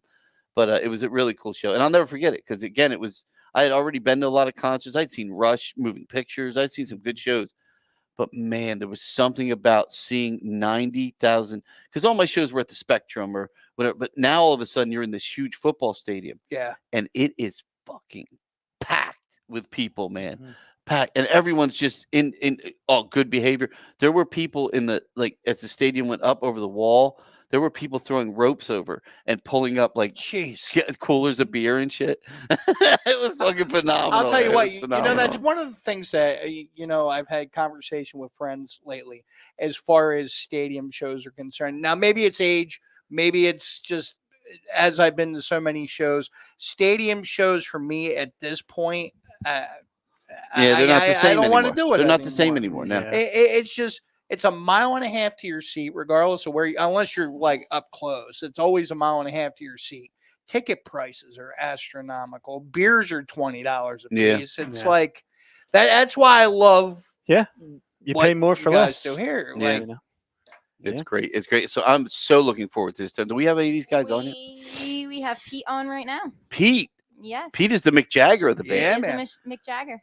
You want to bring him on? Yes, I will. Pete. Look at that. That's Street Fighter, the Stones tribute show. Again, it's this Saturday, April 27th. Doors open at 7 as always. Show starts at 8. And I'm already liking the pictures of the band. What's going on, brother? Hey, how are you? How's it going tonight, guys? Doing, Pete? Not much. I just watching this. Your Bob Dylan guy. He's very good. Oh, was I he liked it. phenomenal or what, man? Yeah, That's going to no, be a good it's, show, man. Yeah, it's so underrated. Such underrated as an influence too to so many people. Oh, I agree, and that's what we were talking about. He was just one of those people that really inspired. So again, I forgot about his connection with the Beatles. Yeah. He especially with George Harrison. he did a whole album with the Dead. Yeah, yeah. Oh, that's right. I forgot about the Dead album. Yeah. Yeah, but we were just talking Stones, baby. I was just saying I saw my first Stones concert at JFK Stadium in I'm gonna say it was 80 or 81. I don't remember. 81. It was 81. Okay, so it was 1981. Yep. No, yeah, it was George Thorogood, Journey, and the Stones. Yes, there was somebody else too that opened up. There was it was rock and roll. The first night I was just mentioned how Journey got booed, and they didn't finish their whole set. And Yeah, then the there. Stones came on. Yeah, well, I was at both of those shows. It was 2 nights. I went to both those shows, and they were phenomenal. The amount of people. Again, now I've seen the Stones since then. At least another. I'm gonna say a good 10 times. I was trying to count, maybe a dozen times. I say I've seen them, but that will always be the show that I remember. Rock and roll, man. You turned around, you're like, holy shit! Look at the amount of people that are here to see this band. And again, George Thorogood destroyed it. And then again, Journey comes on with Separate Ways, and people are like, what the fuck is this, man? Get the hell out of here. Yeah. People don't believe me either. I'm like, dude, Journey got booed off the stage, man. Nobody wanted to hear that shit. I was there. It was the truth. Yep. Absolutely And you know the what truth. sucked about it was now, because that happened, Journey had another 45 minutes to play or whatever. So now we all had to sit around playing with ourselves going, well, now we don't even have any fucking music because we moved the band on the stage. And Jagger wasn't even there yet. You remember he came in a helicopter. They brought him in a helicopter. So he wasn't even there yet. So we're like, well, it isn't like they're going to start this. So we're like, man, maybe we should let him play. That was a great show, though. Oh, you were there? That's awesome, brother. That's so cool, man. I was there the first day, not the second day. Okay, yeah, I went both days.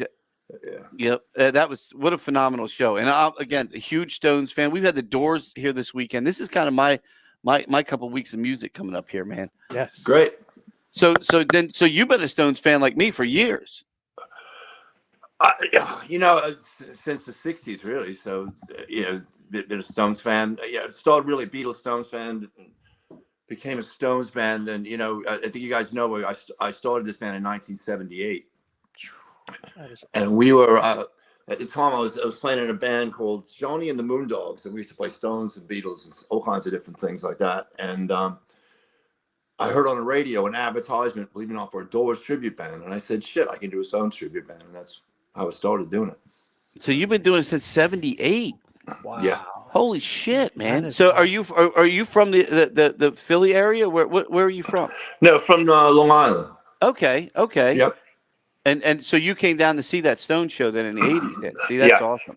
Yeah. Dude, it's still one of my favorite memories of a concert I've ever seen. It really is. It was a great concert. The Stones, and honestly, out of all the tours the Stones have ever done, 81 was the worst. Yeah. Oh, it was. Musically, they were hard. They were all over the place. It was so. The experience was fabulous, and it's sacrilege for me to say the Stones weren't great, but in 81 they had their issues. They would. Well, they did. Yeah, and it's funny you said that because I don't even mention, but I have that if you can hear that on the live album from that tour, you can literally hear it. If you listen to the live album that tour, it brings you back to that day. And he's right; they weren't on their but there was more of a spectacle at that time than it was. I think it was almost like one of the first big theater, stadium shows with the big stage and some special effects. So from that perspective, and it was the Stones, and it was like everybody was like, "Oh, it's the Stones." But I was doing that back then, and I was playing 3 nights a week doing old Stone songs, and I was like, Mick didn't know the words to any of his songs. Well, and I was like, I was like, wow. that a couple times I've seen him. He didn't know the song. I was like, what? Come on, it's like, it's like crazy. But I was like, how can somebody who wrote the words to the song forget the song? But I don't know. Well, I will tell you, all the times I've seen him, I would probably say mostly every concert there's at least one song where he doesn't know the words to the song every time.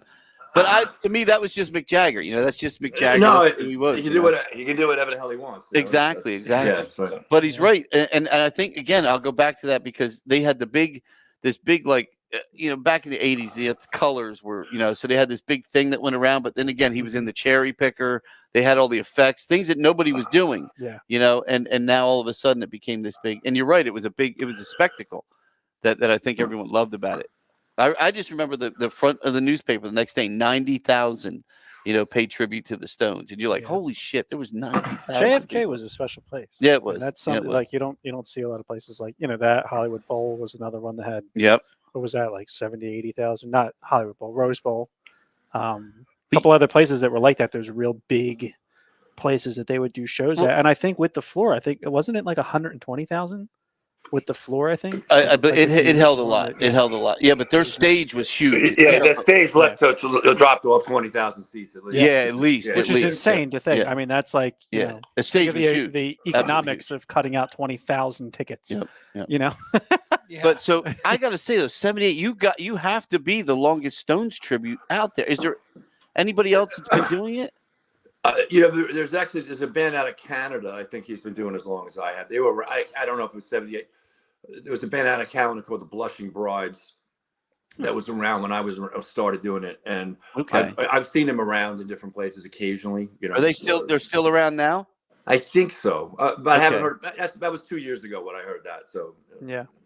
Well, who is it? The president of Argentina? Is it Argentina? Argentina. Yeah. Yeah, Argentina. Did you know that the guy who just won the presidency in Argentina it fronted a Stones tribute band?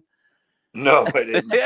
It's fucking hilarious, man. You gotta go on and look at it. The guy's a trip, man. We this is just tell a story about fans from out of the country. So we put up, we do obviously we do a lot of local marketing, Facebook that. We put up a video that was taken out at Pindar Vineyards, which was out on the East Fork of Long Island, and it was like we were in this gazebo with all these grapes behind it. It was beautiful. And we put up a video, and normally if I put up a video, if I get 5,000, 10,000 impressions, that's a lot. This thing, for whatever reason, hit all the Facebook algorithms right, went viral. We had 1 million impressions on this video. Wow. And we put up like 3 videos right after that. They all went to like 500,000 impressions and all this kind of stuff. And I don't know why, but it just happened that way. And all of a sudden we started picking up followers from around the world. And it turns out that the biggest, which I didn't know, one of the biggest Stones thing is in Jakarta, Indonesia. Really? Yes. I have literally like hundreds of followers now from Jakarta. Wow. And but they put up these videos of all these people doing the Stones.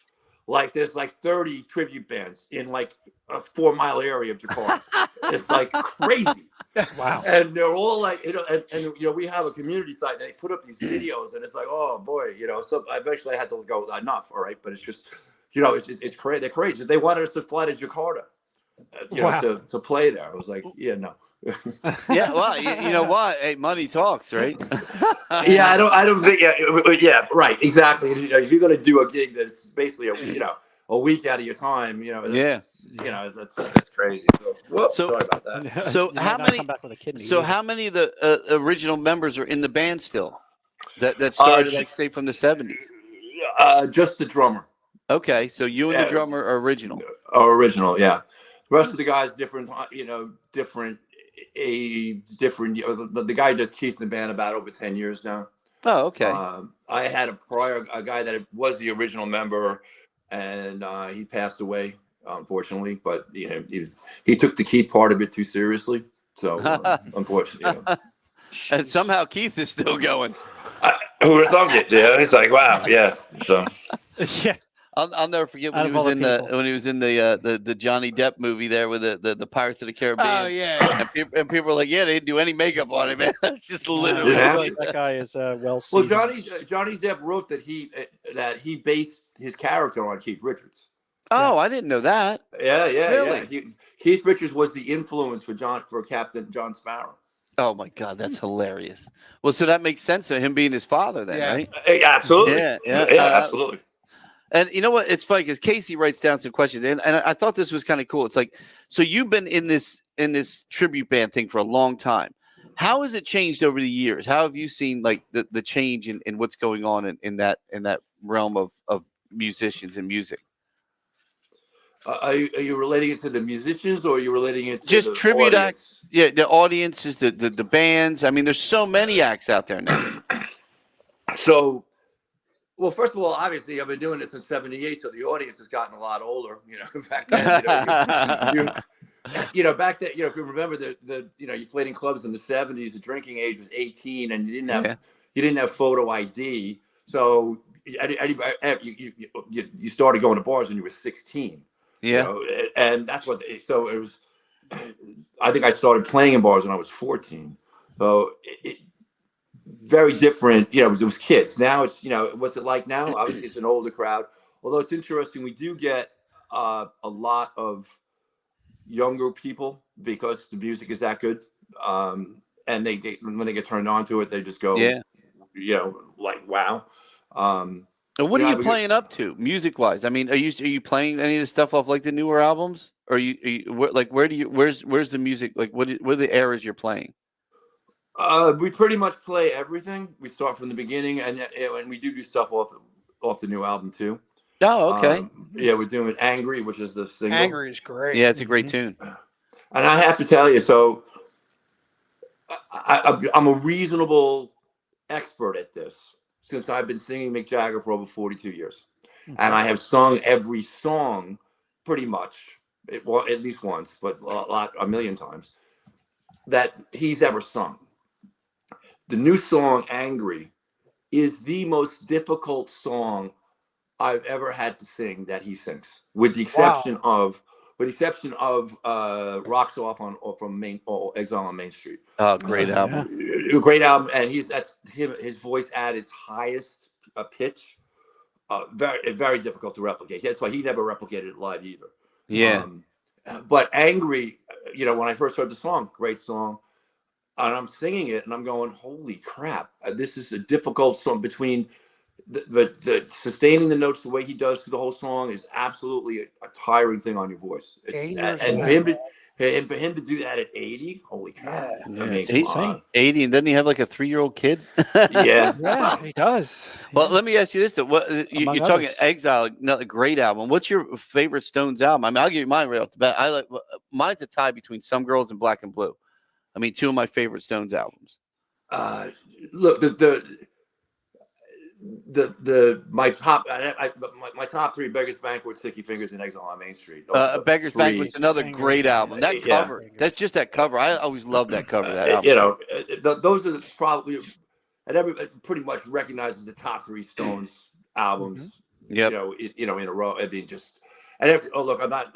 I love a lot of the stuff that they've done in the last 20 years, and sometimes you play a little bit of it, but that's not what the fans want to hear, unfortunately. Yeah, I mean, I even liked in the 80s, and we talk about this sometimes here, how all these bands came into the 80s, Aerosmith, and everybody came in with their 80s album and that change of music, and the Stones came out with "Tattoo You." And I actually like that album. It was definitely a change in their music and their musicality and their style, but it was a really, really great album. I agree with you. Yep. I think that was kind of like pulled together because that was in '81. A lot of like "Start Me Up" started out as a reggae song. I think they recorded it in 1974. Oh, okay. And then moved it forward. And so a lot of his stuff on that album was stuff from prior years that they just kind of went to the studio and played around with. But I think it's a great album. You mentioned Some Girls. I mean, that's just an incredible album. I love every song on that album.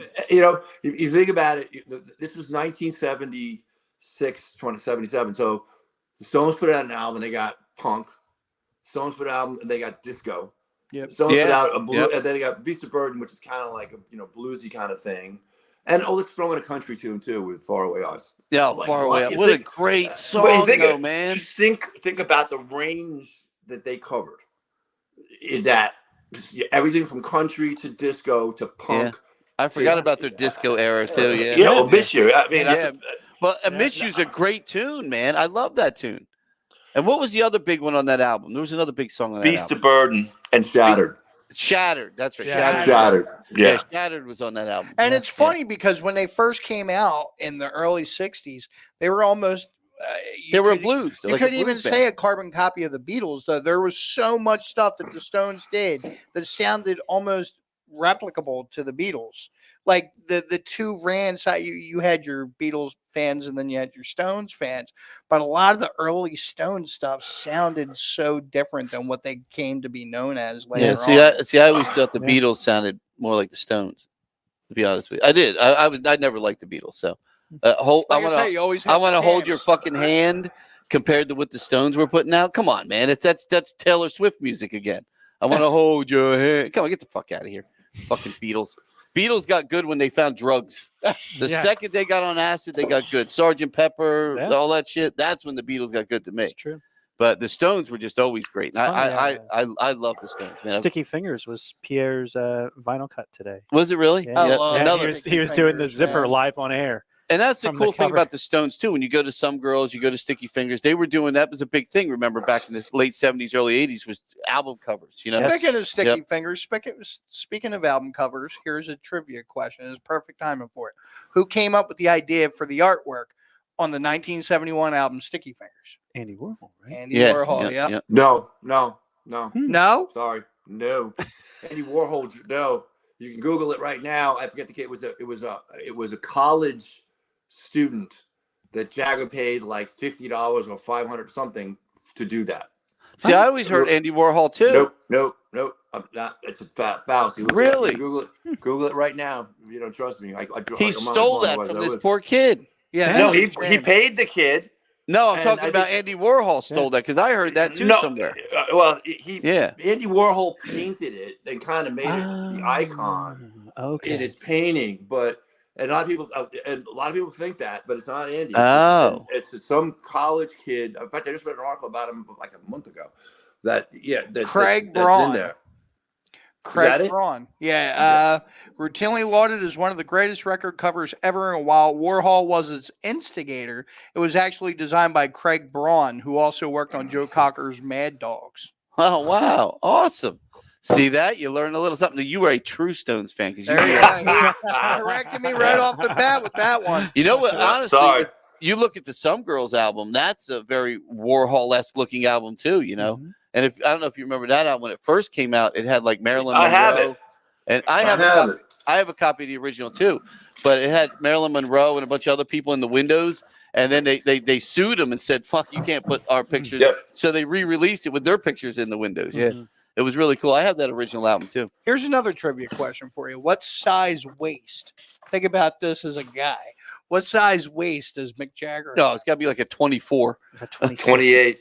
Is it 28? 28? I had a 28 in 1980. Yeah. I've never had a 20. That's my size. Oh, it? man. Like I'm a 14. 27. He's always been skinny though. He's always been that. Yeah, I'm a 28 too. So yeah. Wow. He's 28, yeah. Wow. Have you ever read the book Up and Down with the Rolling Stones? You know, I've read so many books about the Stones. I don't think I've read that It's one. probably my favorite book. You should pick that one up. That's early Stones. It's a lot of it is Mick Jagger interviews. They interview him and got these Right. stories, and it's a lot of drugs. but it's a lot of fun. It's one of those books that kind of really kind of gives you a lot of the Stones, like where they came from and where they got a lot of their musicality from and what made them like that blues rock band in the beginning and stuff. Jazz Now, do you eat a Yeah, certain jazz diet cabbage. to keep you at a 28 size waist? No, To me, that's mind blowing. Like, no. I'm a 34. I can't imagine being a 28. Yeah, I was a 28 back in the day, man. I remember those days.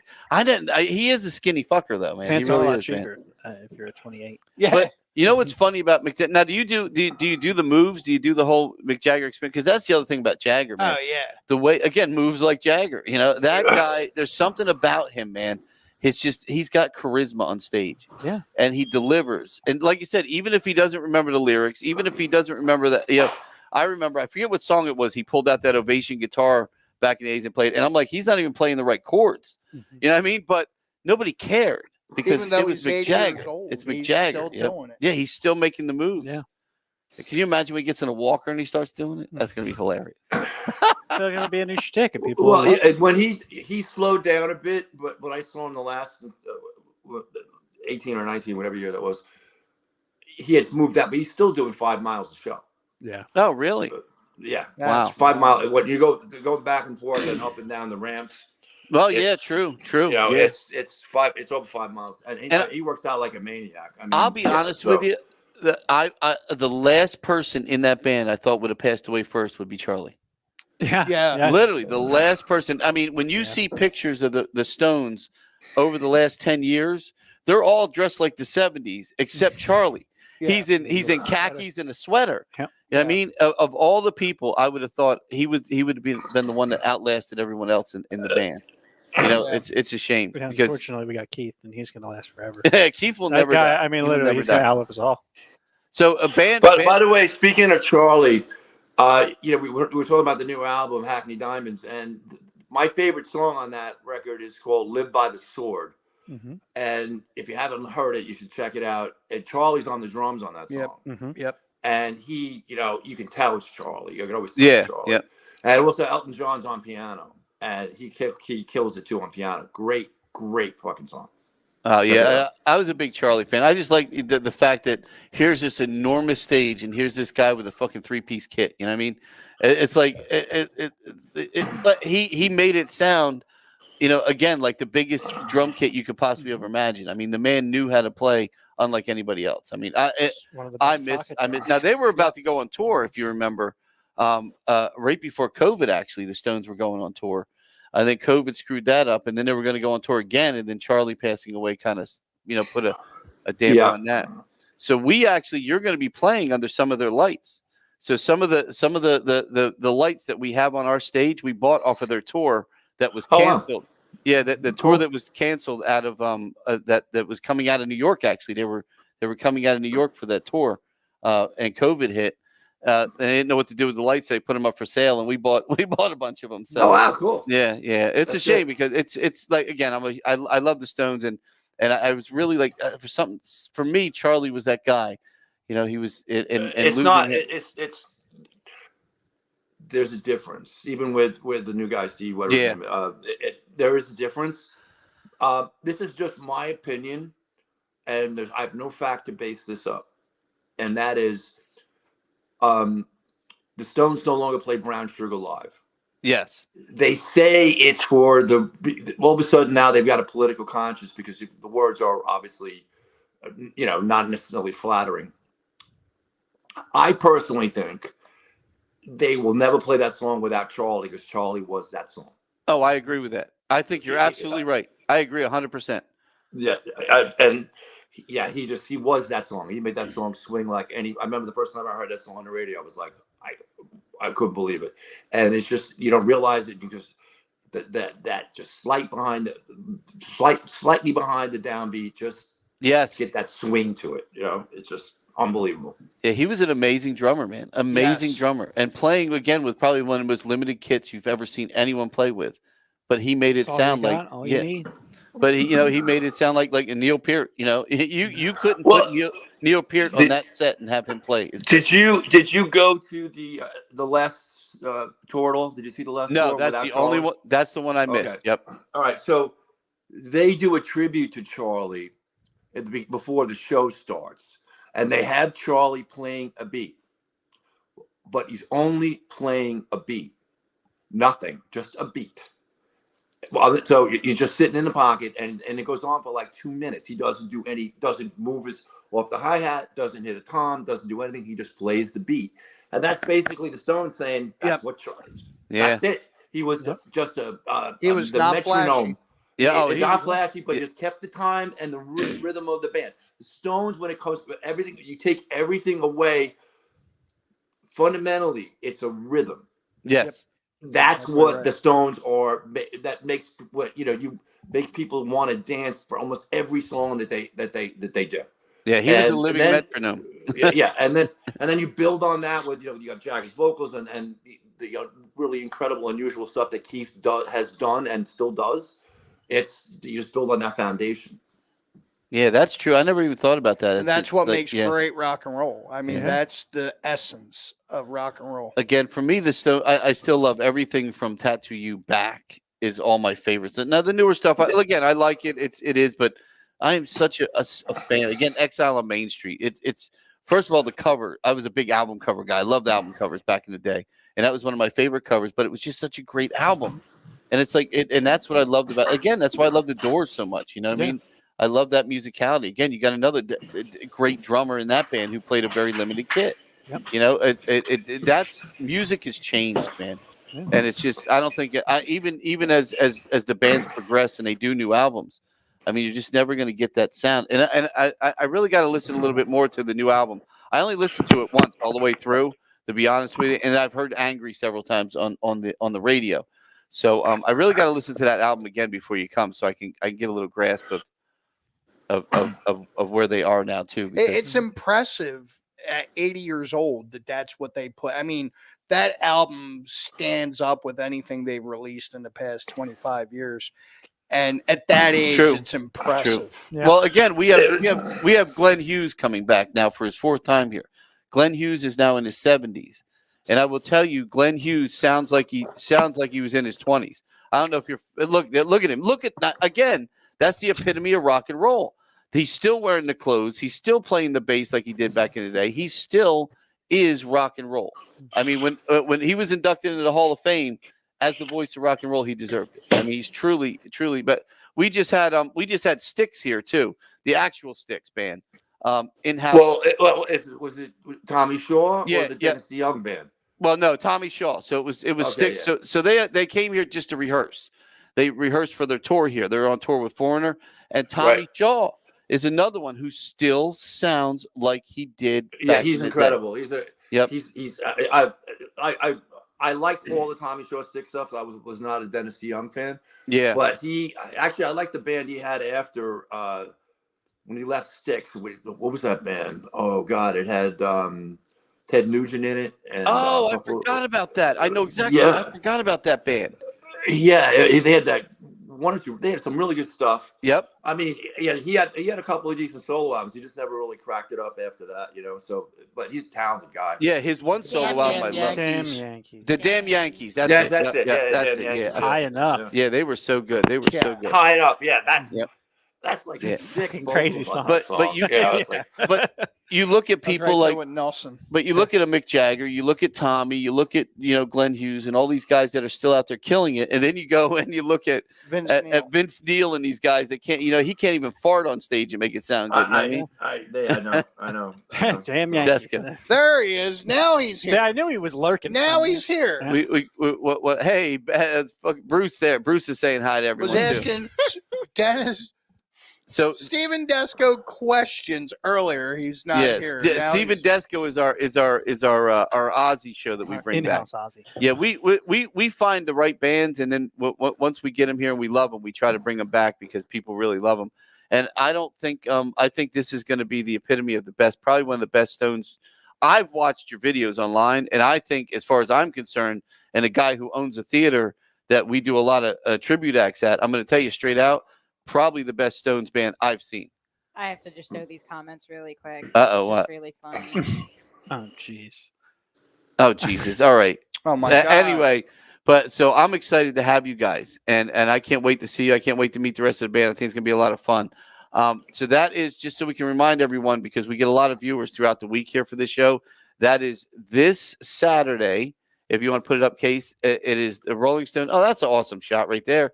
The Street Fighter, the Stones tribute show, live at the Landis. Doors open at 7. Show starts at 8. It is this Saturday. You do not want to miss the show. I'm telling you, I'm so excited, especially now that I know he was even at the shows. I mean, we attended the same shows together, which is really, really cool. So I'm excited to meet you, and I'm excited for this band, and I can't wait to hear you guys, man. I cannot wait. Thank you. Same here. We're looking forward to it. Pete, thank you so much for coming on. Okay. And, like I said, we get a lot of viewers of the show as the week goes on, so I'm really hoping that people understand that, like, this is truly probably the first or one of the first Stones tribute bands to ever come around, and you guys are still you're still doing it today. In general, I think, yeah. Yeah. Real quick, if we go, so back in the day, you were talking. There was a Doors tribute. There wasn't a lot of tribute acts back then. A lot of cover bands, but not really tribute. That's what started it in '78. Is when the whole tribute thing started, and then within 2 years, you had multiple tributes for everybody. Okay. As a matter of fact, the whole bar scene in 80 and 81 all of a sudden became always tribute, mostly tribute. Okay. For a long time. But we were kind of like one of the first ones, and I turned around and there was 3 other Stones bands. It's like, well, it's good to see you guys moving from the bars to the bigger venues too. To the bigger stage and kind of putting on those bigger shows. Do you remember who the name of the Doors tribute band was? Like it was Crystal Ship, actually. Yeah. You guys just had them now this week. Yeah. That is awesome. Are those the same guys? Are they the same band? The one member is still the same. The other 2 passed away. The original singer and a keyboardist have passed away. No, that was absolutely Crystal Ship. That's right. They were like the first tribute band I ever heard of, and they said the worst tribute, and I said, "Shit, I can do the Stones," and that's what happened. So they what a great back weekend. That is awesome. So after their singer passed away, it was a few years, and then they revived the band with Eddie, who's singing now, and he's phenomenal, by the way. Mm-hmm. He's very, very. I've seen videos of him. Yeah, he's very good. Yeah, good. He was great. So that's awesome. So we had tribute legends here. Yeah, we had the tribute legends in back-to-back weekends, man. Wow. Well, again, Pete, thank you so much for coming on, man. It was a pleasure. Thank you. Talking to you. We'll see you guys on Saturday. Take care. Safe travels, brother. All right, everyone. Thank you again. It's Street Fighter, the Stones tribute show, the Rolling Stones from the 70s. Yeah.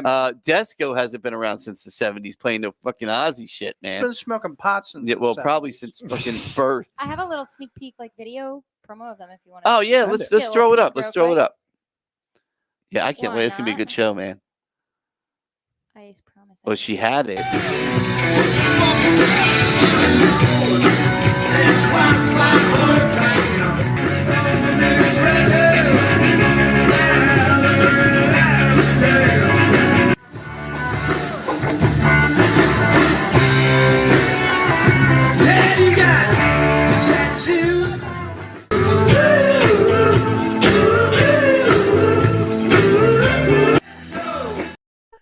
Oh man, I love the Stones. You almost got caught. I love the Stones. I know. Yeah, I love the Stones, man. I can't wait. Now, real quick, we need a countdown. Now, if you want to throw up some of these comments, I think now you can throw up some of Desco's comments. Steve, by the way, I got your text messages, and I will respond to you after this. All right, damn. Too late, fucker. Did he spell damn wrong? It didn't look like he did. I didn't think he did. Yes, he did. Oh, he did. 2 M's. So are we going to get some clarification on you spelled 2 wrong too. Oh man. Your spell was wrong. What the fuck? Dude, they must be drunk and high. I sang Barry Manilow. I believe that, actually. Hey, man, Barry Manilow was the shit. He was probably smoking pot at 10 years old. Yeah, Barry Manilow. Dude, when I was a little kid, singing Barry Manilow. Was a show. Yeah. Barry Manilow. Yeah, the Cobra He's Cabana, going out man. on one final tour. I just saw Oh, this. Barry Manilow? Barry Manilow. He needs to fucking stop, Dude, too, man. At the pool tournaments I used to go to, he was the residency at that Dude. place, and I could never get somebody to fucking go see him with me. The problem with every time. So I saw him with my son's parents. I'm going to say early 2000s, maybe late night. He was touring. I saw him in Philly, and I had seen him years and years before that. And he didn't get old because he has stretched his face around his fucking skull. It just keeps on. That pulling. man just keeps stretching yep. and stretching. Because I'm like, there's just this fucking Barry Manilow. And you turn around, there's a Should giant not, yeah, chip he's clip. got it, in the back of his head. But It's that's like a the fucking dude who got a Homer lot of. Simpson thing. But yeah, I saw him when he was in Philly one time. But I had seen him in Vegas. I've probably seen Barry Manilow like 4 or 5 times. Yeah. I like Barry Manilow. He does a good show. But when I saw him that one time, I'm like, wait a minute. This guy is not getting older, man. What the fuck? No, Well, he how always looked the long? same. How long? Ray, I know you remember Dick Clark New Year's. Oh, Eve. yeah. How many How New fucking old do you Years? think I am? But how many years Yeah. did we see Dick Clark on New Year's Eve before he finally hit? And you're like, oh, That was no. Yeah. what, 10 years ago? yeah, like when he got old and died, like Yeah, like in a Bad, week. like- Real Yep, fast. Yep. Yeah. Yep. Yes. Yeah. And now we got to deal with Ryan Seacrest on every fucking show out there. Everything. But Everything in Desco, by the way, just so Ozzy and Desco did a little thing with Cher. So Ozzy and remember, Cher are going yeah. into the Rock and Roll Hall of Fame. Did you see that? I have that video on Do you? instant play. Oh, Don't you yeah, worry.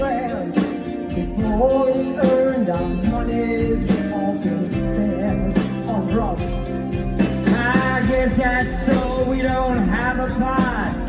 But at least that's all the things we got. Babe, I got you, babe. I got you, babe. Take it away, Sonny. I got flowers in the spring. I got you. That Beautiful.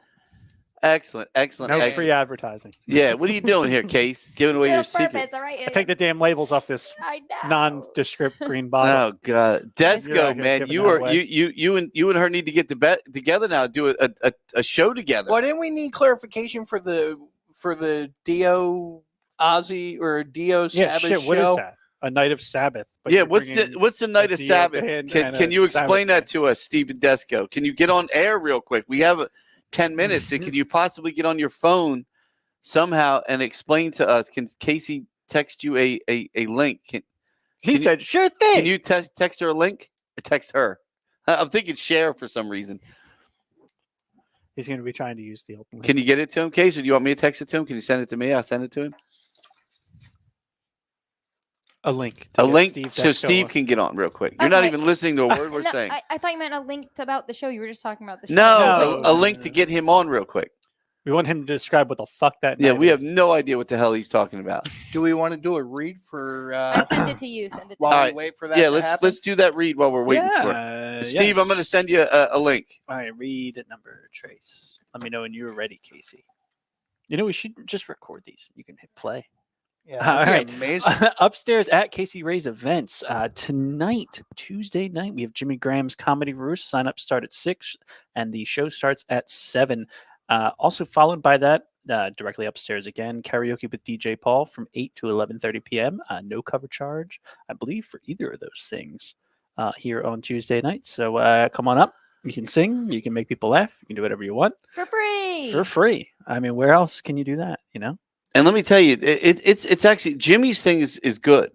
Jimmy's is great. He's had a couple. Again, Eric Potts was here. You know, we love Eric. He's a Yeah. great comedian. He's come out, and then DJ Paul is the quintessential karaoke king, man. Yeah, that man's Awesome. got it all. Yeah, he sings. He does. It's a sings. good time. It's Talk good about time. a guy with a great announcer voice. Oh yes. DJ Paul. Yeah, he is has good. it, man. He does weddings, and he sounds like freaking Bruce Banner in the background, getting ready to go on some of these Bruce damn things. Banner.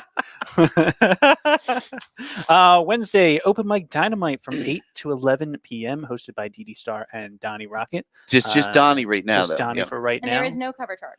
There is no cover charge. That is Casey's mistake. Sorry. Yeah, no Well, cover there we charge. go. No cover charge. It is free. Come on out. It'll actually just be Donnie Free. for probably another week or two. So come on out. Thursday night, R&B Ladies Night Out every Hell Thursday yeah. from 9 p.m. That is to picking up, 1 man. a.m. $10 for guys, ladies free until 10:30. It and is then picking is up. And we have $10. some towers coming soon. I think. Yeah, they are- should be here are coming Wednesday. I soon, think. yeah. I think they're due here Yes. Wednesday. So it'll be fun. Yes, absolutely. Downstairs is Oldies Night with DJ Jerry J and DJ John from 5 to 8 p.m. There is no cover for that as well, and that is downstairs at Casey Ray's. Friday, Fireball Fridays. We have $4 Fireball shots from 8 to 10:30 p.m. Fireball drink specials all evening long. Let's see. This Friday. Oh, the is music is back, baby. Coming back. Old school R&B and soul. They're from so 8 good, man. p.m. to 12 a.m. There is a $10 entry fee. And if you have not heard the music, you are need to missing come out and listen to the music. even if so it's good. something that you think isn't your thing, I can assure you you're going to have a fantastic time with those guys. Saturday, a La Noche Latina, Latin night with DJ Real Deal from 9 p.m. to 2 a.m. There is a $10 entry fee. That is every Saturday. Now on Saturdays, it even says. Our blood drive every third Thursday, and next is May 16th from 12 p.m. to 5 p.m. You do have to sign up in advance in order to give blood. So we do did that. really good last time. We had a lot of people come Yeah, out. Awesome. It's We been gave a lot of blood. pretty- it was pretty damn steady up fantastic. here, It was so very it's good. been nice. I don't know uh, how I turned into Borat. As always, we want to give a special thank you to our sponsor, Michael Kelly Guitars. Thank you again to Michael Uncle Steve of Kelly. Radio Uncle Flashback, Steve. head honcho there at Michael Kelly Guitars. You can check them out at www.michaelkellyguitars.com. Electrics, acoustics, hybrids, and more, making all of your guitar dreams come true. And What the fuck? Who wrote that? Me, because you will read it. Oh God. she did, and I read it like that 60s Jesus radio Christ. announcer. Absolute We need vodka. Desco on. Desco, I hope you got my link. Available at the concession stand for $10 a can. Our Mango Mule, Grapefruit Paloma, and Pineapple Martini are available. Go see Andy. Do we have a Desco? And if you drink them, you'll feel like a butterfly. If Andy you drink them, you'll Menandy. feel like you're watching. Holy some fuck. Oh man, here we go. Can you hear us? I can hear Can you. I can't. Oh Jesus Christ! Can you hear me? Yeah. Yes. Can you hear him knocking? Very loudly. Can you hear me now? Yes. you all. Casey, you got to turn that man down. You can blow my eardrums out. Hey, Hello. we were looking at this show you got coming up, this Sabbath show. Yes. Yeah, Yes. what the fuck is this show? A night of Sabbath. Yeah, is it two different bands playing, or are you playing just one band playing a night of Sabbath? What is this? I am bringing Ultimate Live Evil to play an entire hour of Ronnie James Dio Just of straight- Sabbath. Okay, and then what's the other one? Then it's 2 hours after that of Ozzy fucking Sabbath. It's 3 hours for two bands. Okay, so it's Hey, heads up, guys! It's 3 hours with 2 bands. You motherfucker. I love it. why couldn't you just put some bands together and just do a 3-hour show? Because then you get hearing aid stars. I No, have we- different guys in the band. Oh, is that what it is? Ah. I have different dudes. So it is Except for Kevin. Sabbath. Well, Kevin only plays in one this time. He's an odd. okay. Okay. So you're basically playing all the music that Dio did with Sabbath, all the music that Ozzy did with Sabbath, but none of the actual Dio tunes that were outside of Sabbath and none of the Ozzy tunes outside of Sabbath, correct? What we're going to do is Oh, all geez. Sabbath. It's going to be fucking Ronnie James Dio, Heaven and Hell, Mob Rules, and Dehumanizer stuff. A lot of Heaven and Hell and Mob Rules. And then it's going to be old vintage Ozzy. Yo, this fucking set is so fucking cool. I want you to do lava lamps and be real fucking trippy like you're on acid with the video shit. Lava It's gonna be- lamps, man. Dude, you should have seen the Doors tribute this past weekend. Crystal Ship, these guys been around since the 70s doing this shit, man. We just found out they're one of the original tribute bands with the Stones band that's coming this weekend. They've been around since 78. But that our boy Frank Kelb started this whole tribute mess with Beatlemania, I believe. If I'm correct. He's the granddaddy of tributes. You think? That's what I hear. Hey, Yeah. use the interweb. I don't know. Yeah, I don't think Beatlemania was out in 78. I don't know. Yeah. But Anyway, so it's Ronnie James Dio Sabbath. Dio Sabbath for an hour. Then we're going to take a break, strike that set, and then do 2 hours of Ozzy Osbourne. And I will be playing the harmonica. So we've got oh Jesus. Sabbath opening for Sabbath. Yeah. Just Sabbath. It's like Uptown Girl in fucking Step Brothers. It's only a new fucking Billy Joel. You understand? It's called Just Sabbath. Like, I don't know. It's like Are you gonna play Crazy Train? No, wait a minute. I'm not gonna fucking play Crazy Train because Well, it's called Just Sabbath. But when you play Just Sabbath as Just Sabbath, do you play Right. the Dio Sabbath? That's what the opening act's gonna do. No, you're not. But on say, a normal night. on a normal night, if you're just the Just Sabbath band, you're playing 2 sets. Do you play the Dio stuff? If I had to fill a contract, I will sneak a few in. Because it's Sabbath, though. Well, yes. So this is basically just like seeing Just Sabbath, but you're so fucking. You just want to pay a bunch of other fucking people to play music too, and you want to cause Bob a headache of breaking down a fucking set and putting up another fucking set. Hey, fuck it, I'm in. I'm gonna go kiddie table with it. Look, Dio. Listen, Live Evil is pretty fucking sexy right now, and I have an excuse to fucking throw it out there. We've been sounding good. We're getting some big rooms. Congratulations on Jim Rutherford for moving to Germany, and congratulations to Night's Rain for being themselves. So we're good. And Oh man. Oh my God, I love you, man. so we're all good. So I'm just bringing a really hot, sexy band, the Young Boys. Okay, we're old, but anyway.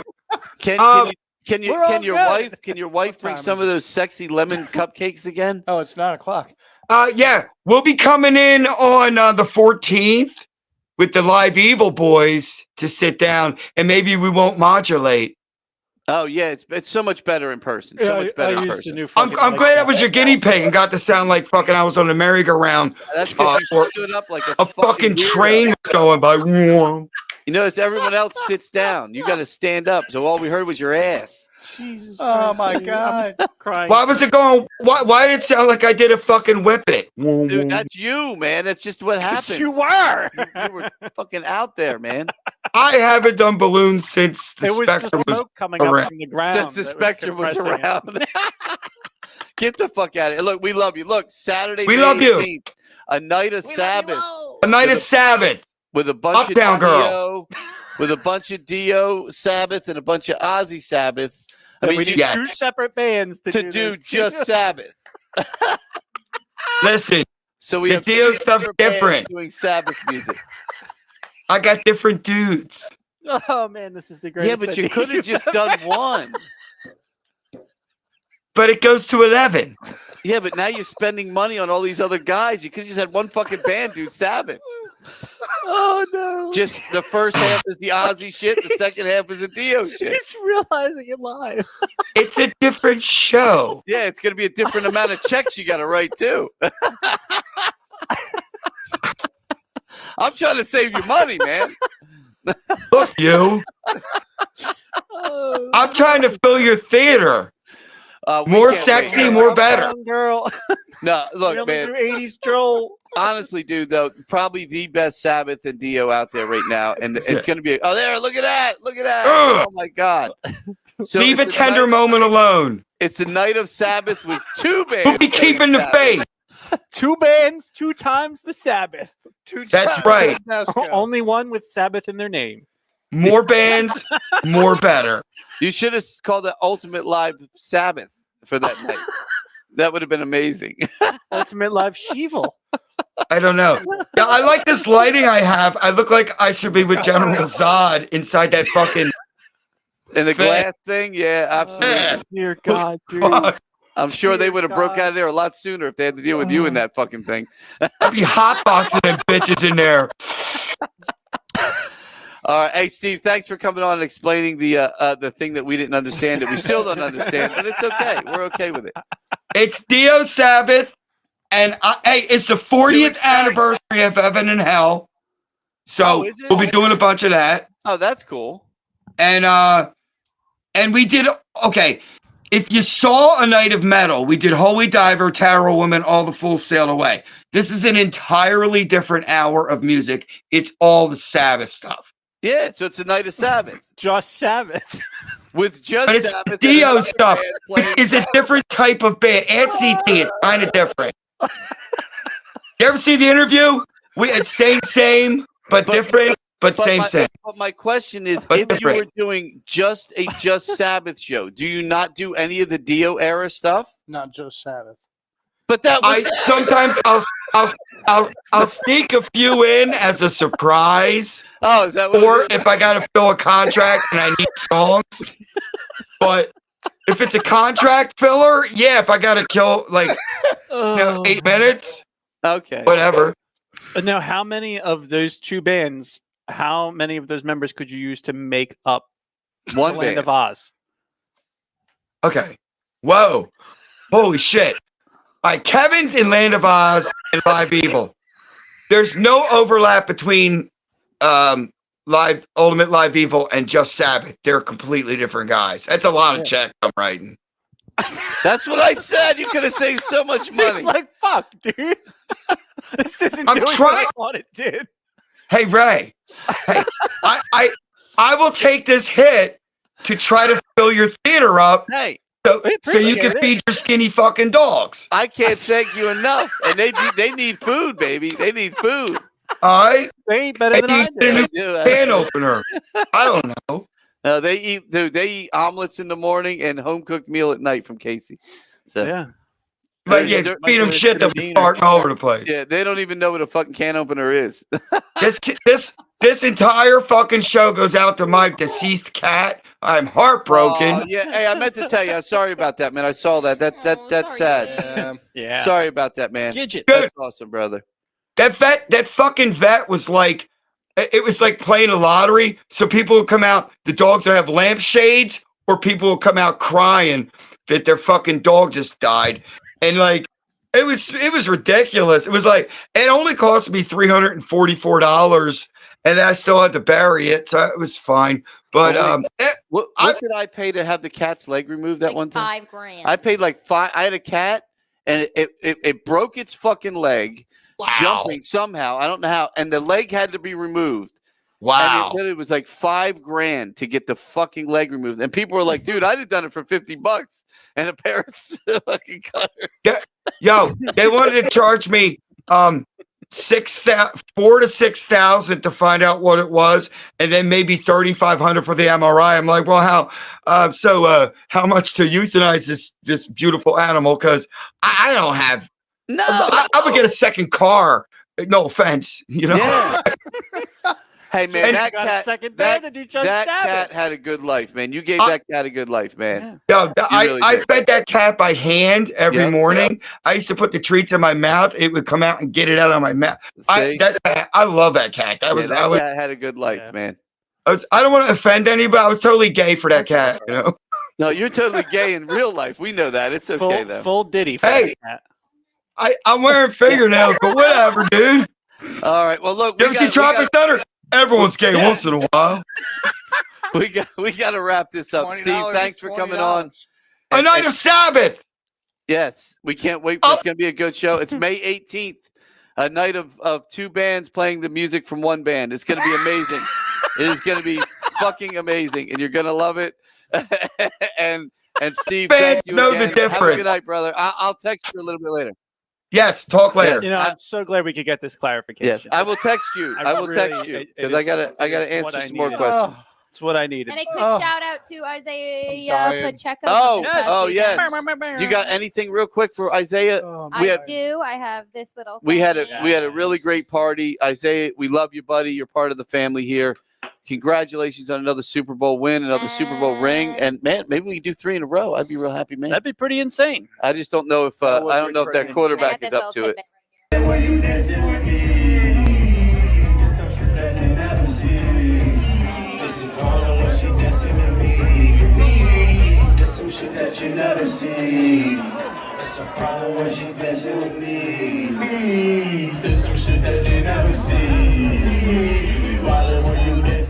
All right, thank you again, Isaiah, and congratulations, brother, on another parade in the city and another Super Bowl ring, man.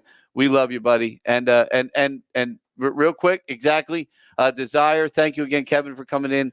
The Bob Dylan tribute. That is Friday, April 26th. This Friday, doors open at 7. Show starts at 8, and then Saturday we have one of the quintessential original, Yeah. tribute acts that's been around since the 70s. Streetfighter, the Stones tribute show. That starts again at 8 o'clock. Doors open at 7. That is this Saturday, April 27th. Tickets are on sale for both shows. Thank you, everyone, for tuning in, and thank you for the people that will tune in later. Thank you, Desco, for coming in at the end and explaining fucking nothing to us. We appreciate it. Thank you, Absolute Vodka, our wonderful sponsor, and of course, Michael Kelly Guitars. And you got to see Kevin tonight live in the Michael Kelly Guitar Lounge here at the podcast studios at the Landis Theater. Yes. Thank you, everyone. You know, I meant to tell you, I've been trying to figure. I need a sign off. We got to figure out a good sign off. I even did the AI thing to give me a sign off, and it gave me nothing worth a shit. Yeah. Hi, Mom. Hi, Dad. Nothing worth a shit. So I don't know, but we'll find one. You know, lemonade, a cool, refreshing drink. Have a good night, guys. Can you dig it? What?